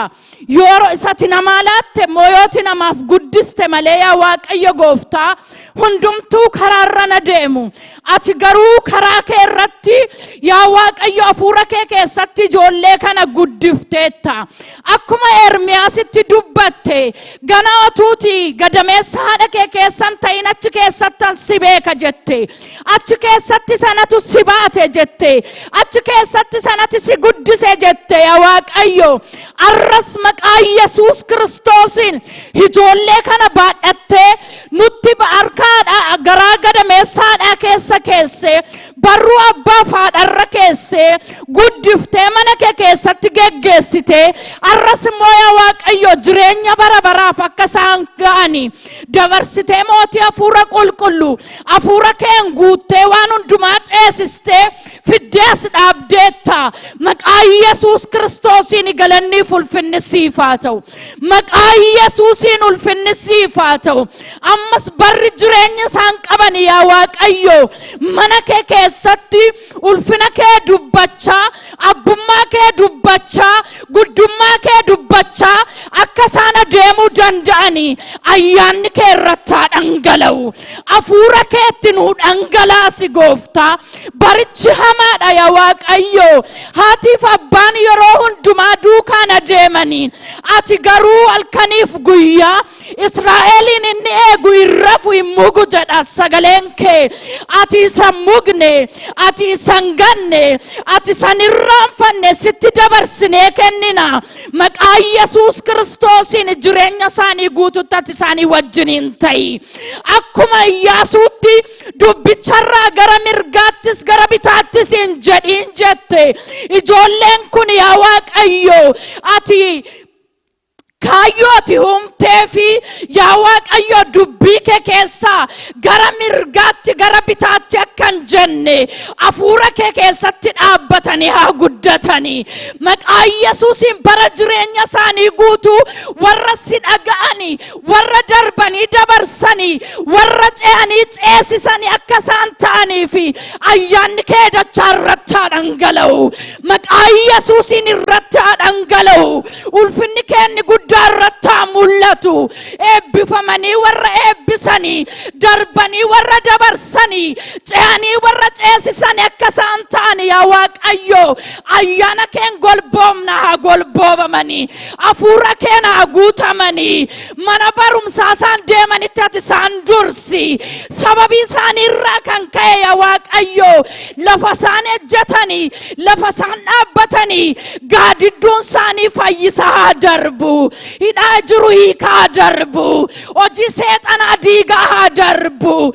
Irreen kee irratti haa mul'atu. Lafa isaan ol galanii, waan isaan dubbisanii, koompitara isaan qabatanii, yaa Waaqayyo gooftaa telefoona isaan baatanii, waan isaan ittiin adeemanii hundumtuu dhiiga keen kan cuubame haa ta'u, dhiiga keen kan golboobame haa ta'u. Waan isaan nyaatanii, waan isaan uffatanii dhiiga keen haa golboobamu. Diinni fuula isaanii dura dhaabbachuu hin danda'iin. Inni bara kana keessa mo'e ani nan mo'e nan darbe nan ce'e jedhu argachuu hin danda'iin. Maqaa Yesuusiin tokko isaanii argachuu hin danda'iin.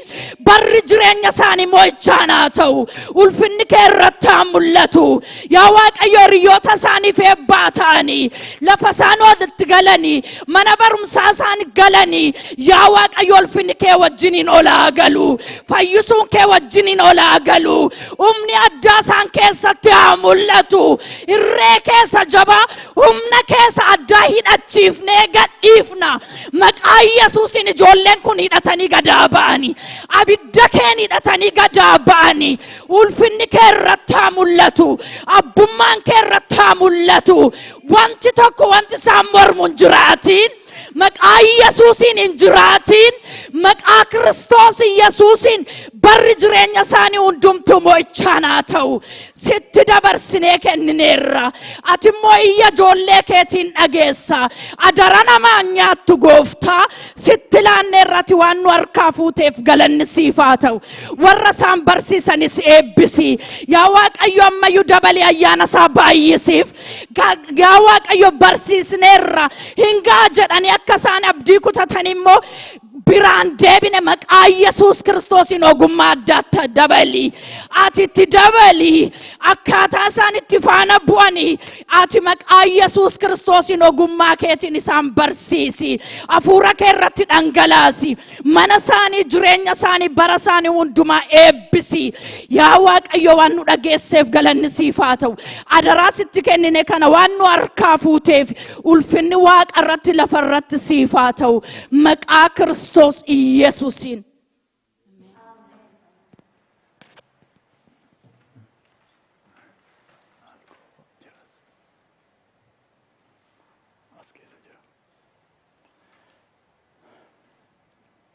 Waaqayyo inni nuyi isaaniif kadhanne kuni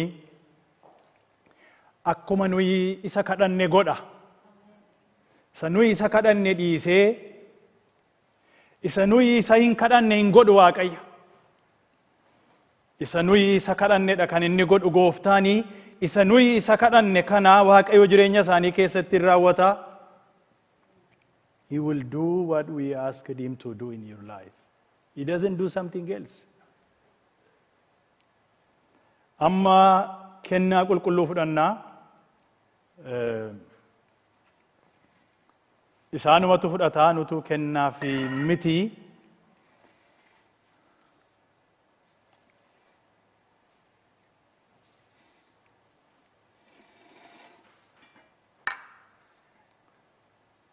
Dhuftaniiti after I did the introduction, you will come, you yourself will come and take it, okay?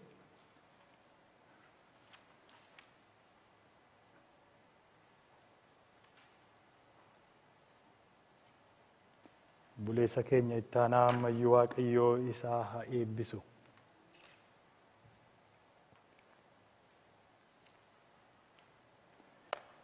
Gooftaan keenya Yesuus Kiristoos halkanii itti qabame sanatti buddeena fuudhee galateeffatee cabseesii bartoota isaatiif kenne. Ho'aa nyaadhaa kuni foon kooti isiniif kan kennamu kanaa seenaa kootiif godhadhaa jedhe. Akkasumas immoo irbaata booddee xoofoo fuudhee galateeffatee bartoota isaatti kenne.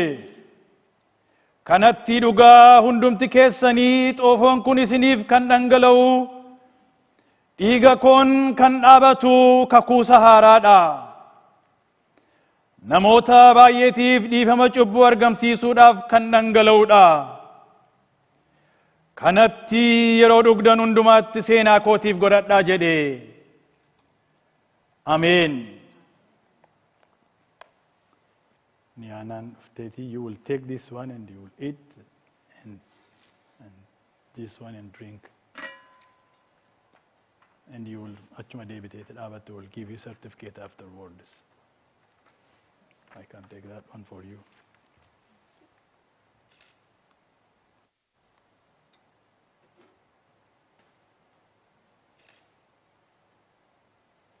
You can put in the trash. Achuma deebita.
Waaqayyo isin haa eebbisu. Faarfannaa warreerranuu keessan eebbifama. Waaqayyo isin haa eebbisu.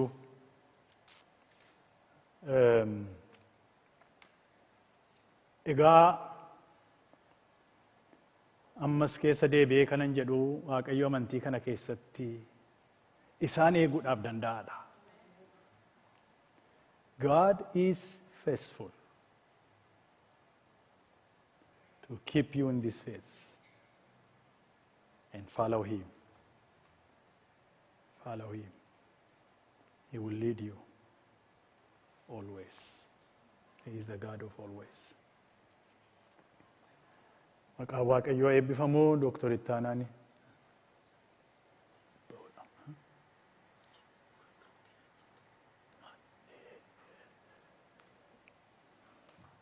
Amantii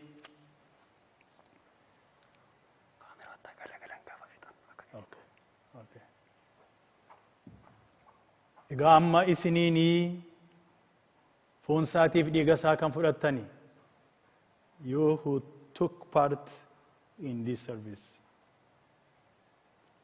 may the Lord keep you to the end in this faith. Amen. Obboleessi keenya ittaanaanii macaafaas qopheesseeraa fi sartifikeetii kan karaa waldaas qophaa'e itti kennaa. Macaafni kun macaafa baay'ee gaariidha. You grew in this country and one page is the simplest thing for you in the world to read. That is how it is set up. You can read the book every day. Maybe 1 minute or 2 minutes of your day. Yaana Alamaayyoo Galmeessaa.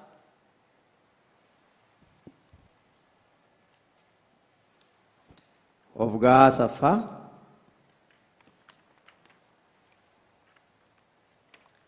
Roobel Xiixaa. Siifan Alamaayyoo Galmeessaa. Soonaan Taaddalee Guutamaa. Tiiraa Taaddalee Guutamaa.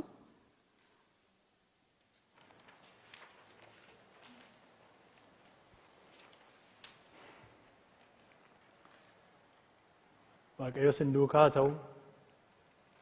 We will keep you in our heart and you are in the heart of God.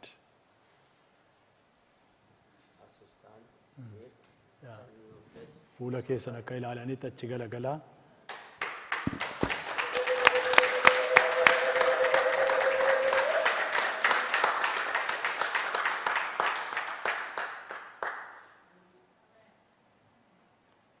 Dhaqxaniiti teessuu Yesuus Kiristoos isinii wajjiniin haa ta'u.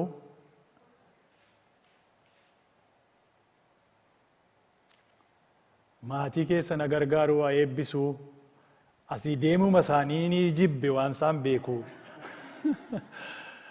Hallelujah. Waaqayyo sin duukaa ta'u. You may be seated now.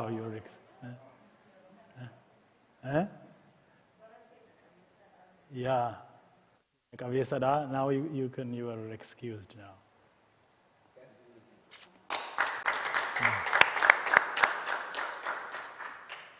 Kennaa qulqulluun as jira. Yoo fudhachuudhaaf feetanii amantoonnis fudhachuudhaaf hin dandeenya.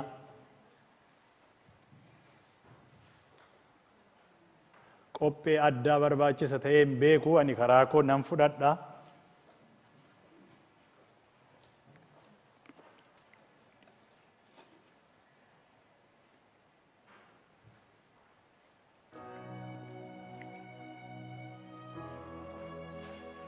Foon Kiristoos siif kan kenname. Dhiiga Kiristoos siif kan dhangala'e.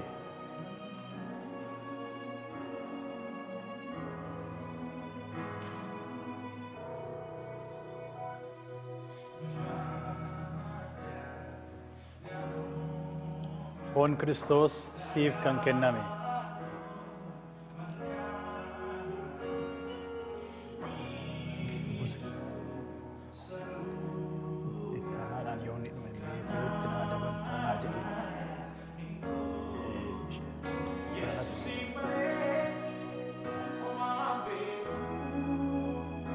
Foon Kiristoos siif kan kenname. Dhiiga Kiristoos siif kan dhangala'e.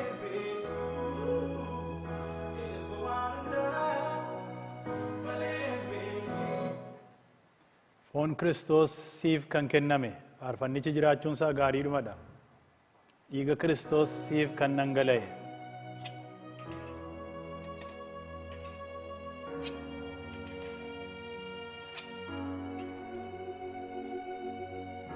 Foon Kiristoos siif kan kenname. Dhiiga Kiristoos siif kan dhangala'e.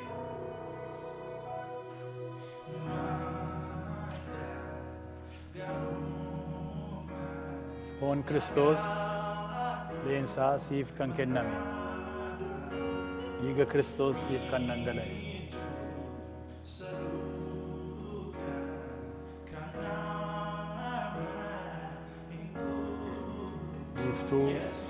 Foon Kiristoos siif kan kenname. Dhiiga Kiristoos siif kan dhangala'e.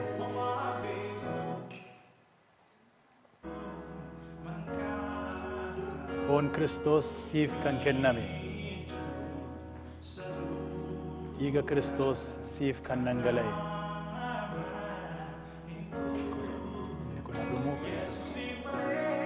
Girmaa foon Kiristoos siif kan kenname.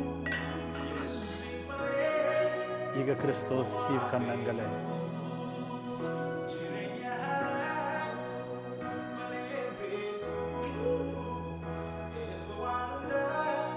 ittaanaa foon Kiristoos siif kan kenname. Dhiiga Kiristoos siif kan dhangala'e.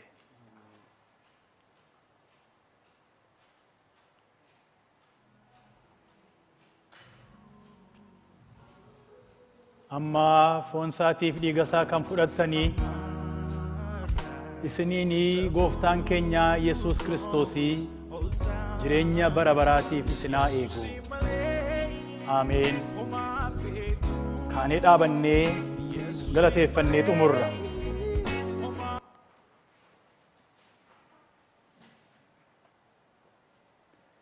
Waaqayyoo jecha 1,000 jecha 1,000 lakkaa'amuun yoo si galateeffanne, yaa Waaqayyoo gaarummaa ati nu argisiifte waan ati nu argisiifte waan ati nuuf gooteen kan qixxaatu jecha hin qabnu. Gooftaa si galateeffannaa, maqaa kee eebbifnaa, ooqumaan siif haa ta'u jennaa. Baraa hamma bara baraatti jireenya keenya keessaa yaa Waaqayyoo ammayyuu galanni siif haa dhiyaatu. Teessoon kee yaa Waaqayyoo galata jireenya keenya keessaa madduuni haa marfamu.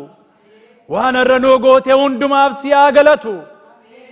Yaa Waaqayyoo ijoollee iddoo kana dhaabatanii foon keetiif dhiiga ilma kee Yesuus Kiristoosiin yaa Waaqayyoo araara isatittiin nama argisiifte warra fudhataniif si haa galatu.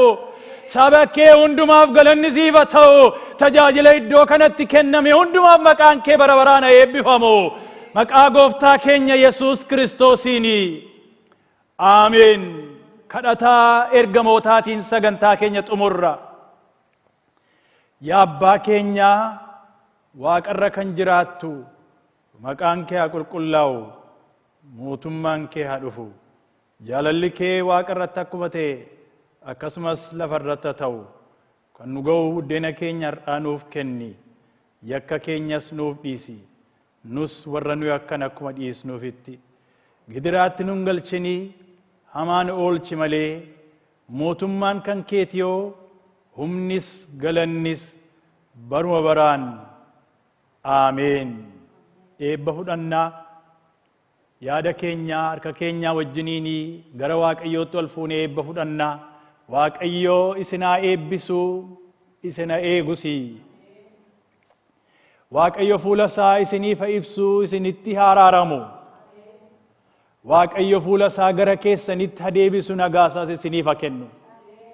Waaqayyo waan hamaa hundumaarraa isinaa eegu.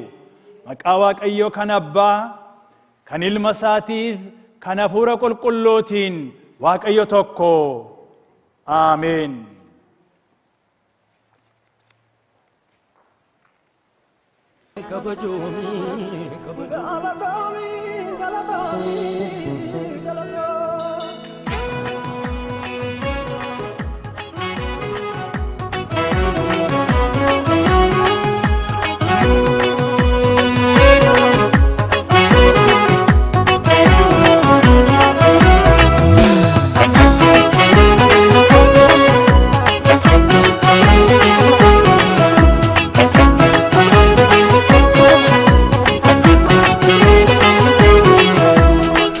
Tokkitti kan gatii koo laate, si konfa Yesuus kan ba'aa koo baate.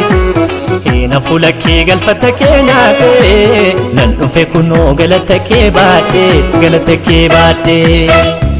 Kunoo galata kee galata, oo galata keeti. Kunoo galata kee galata, oo galata keeti. Kunoo ilillisee galata, oo galata keeti. Kunoo galata kee galata, oo galata keeti. Kunoo galata kee galata, oo galata keeti. Kunoo galata kee galata, oo galata keeti. Kunoo ilillisee galata, oo galata keeti. Kunoo galata kee galata, oo galata keeti.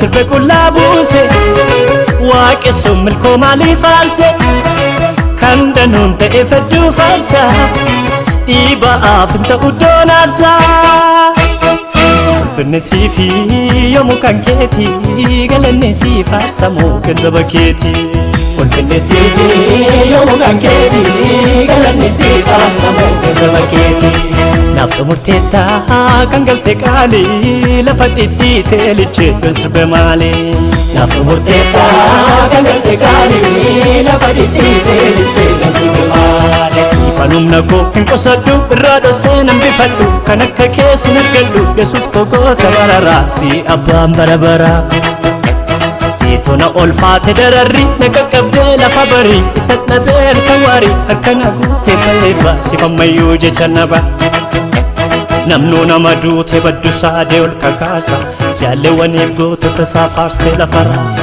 maaliyoon jajee gooticha naaf dhiiga dhangalaase golgotatti golgoleesse diina conkolaase diina conkolaase diina conkolaase diina conkolaase conkolaase kunoo galata kee galata galata keeti kunoo galata kee galata galata keeti kunoo ilillisee galata galata keeti kunoo galata kee galata galata keeti kunoo galata kee galata galata keeti kunoo galata kee galata galata keeti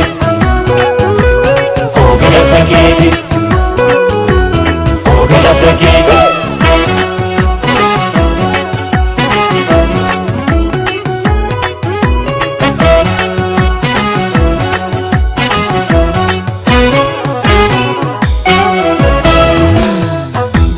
Baba kaka kungeche gammadde garaan koo shimboche darbuun koo jabina koon miti milkoo minni koo yesus kooti ulfinni siifi yoomuu kan keeti galanni sii faarsamoo ganzaba keeti ulfinni siifi yoomuu kan keeti galanni sii faarsamoo ganzaba keeti naaf xumurteettaa kan galte qaalii lafa dhidhiitee licheeddoon sirbe maalii naaf xumurteettaa kan galte qaalii lafa dhidhiitee licheeddoon sirbe maalii nama taatee natti dhiyaattee gadi jettee na fayyifte du'a jalaa na hambifte fannoo kee naaf gamnummaa biyya lafaa fi gowwummaa eenyutu deegaaf wabii darba utuu sin taane yaa abba hunduu mataa raasee darba natti gortee galata kee na guddiftee tadhala kee namnuu nama duute baddusaa dee ol kakaasa jaalleewwaniif gootota isaa faarsee lafa raasa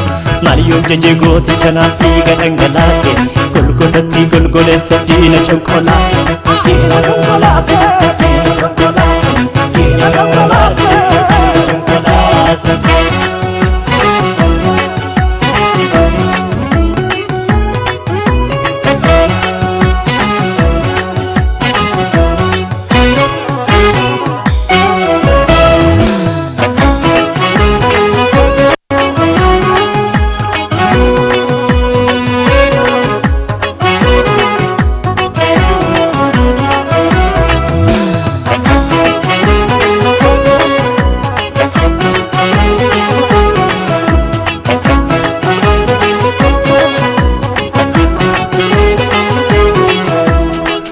tokkitti kan gatii koo laate si qofa yesus kan ba'aa koo baate hiina fuula kee galfata kee nyaate nan dhufe kunoo galata kee baadhe galata kee baadhe kunoo galata kee galata galata keeti kunoo galata kee galata galata keeti kunoo ilillisee galata galata keeti kunoo galata kee galata galata keeti kunoo galata kee galata galata keeti kunoo galata kee galata galata keeti kunoo ilillisee galata galata keeti kunoo galata kee galata galata keeti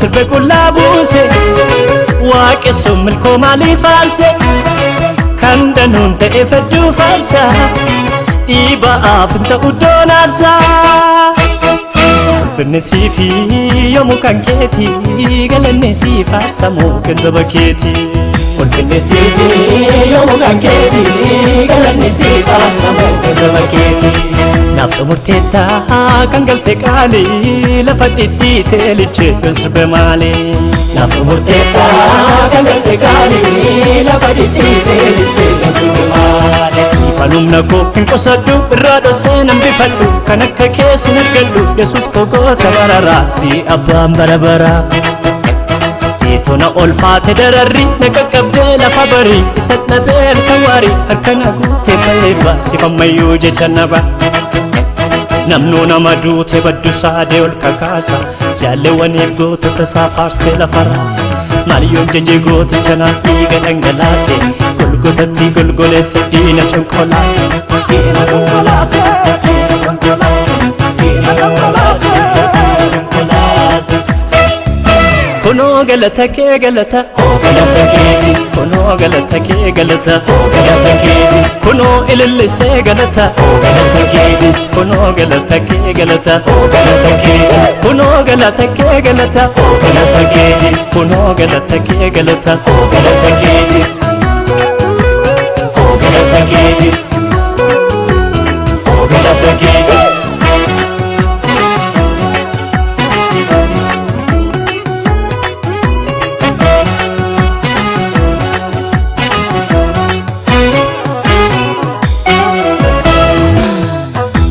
Baba kaka kungeche gammadde garan koo shimboche darbun koo jabina koon miti milkoo minni koo yesus kooti ulfinni siifi yoomuu kan keeti galanni sii faarsamoo ganzaba keeti ulfinni siifi yoomuu kan keeti galanni sii faarsamoo ganzaba keeti naaf xumurteettaa kan galte qaalii lafa dhidhiitee lichee sirbe maalee naaf xumurteettaa kan galte qaalii lafa dhidhiitee lichee sirbe maalee nama taatee natti dhiyaattee gadi jettee na fayyifte du'a jalaa na hambifte fannoo kee naaf gamnummaa biyya lafaa fi gowwummaa eenyutu deegaaf wabii darba utuu sin taane yaa abbaa hunduu mataa raasee darba natti gortee galata kee na guddiftee tadhala kee namnuu nama duute baddusaa dee ol kakaasa jaalleewwaniif gootota isaa faarsee lafa raase maaliyoon jajee gooticha naaf dhiiga dhangalaase golgotatti golgoleesse diina conkolaase diina conkolaase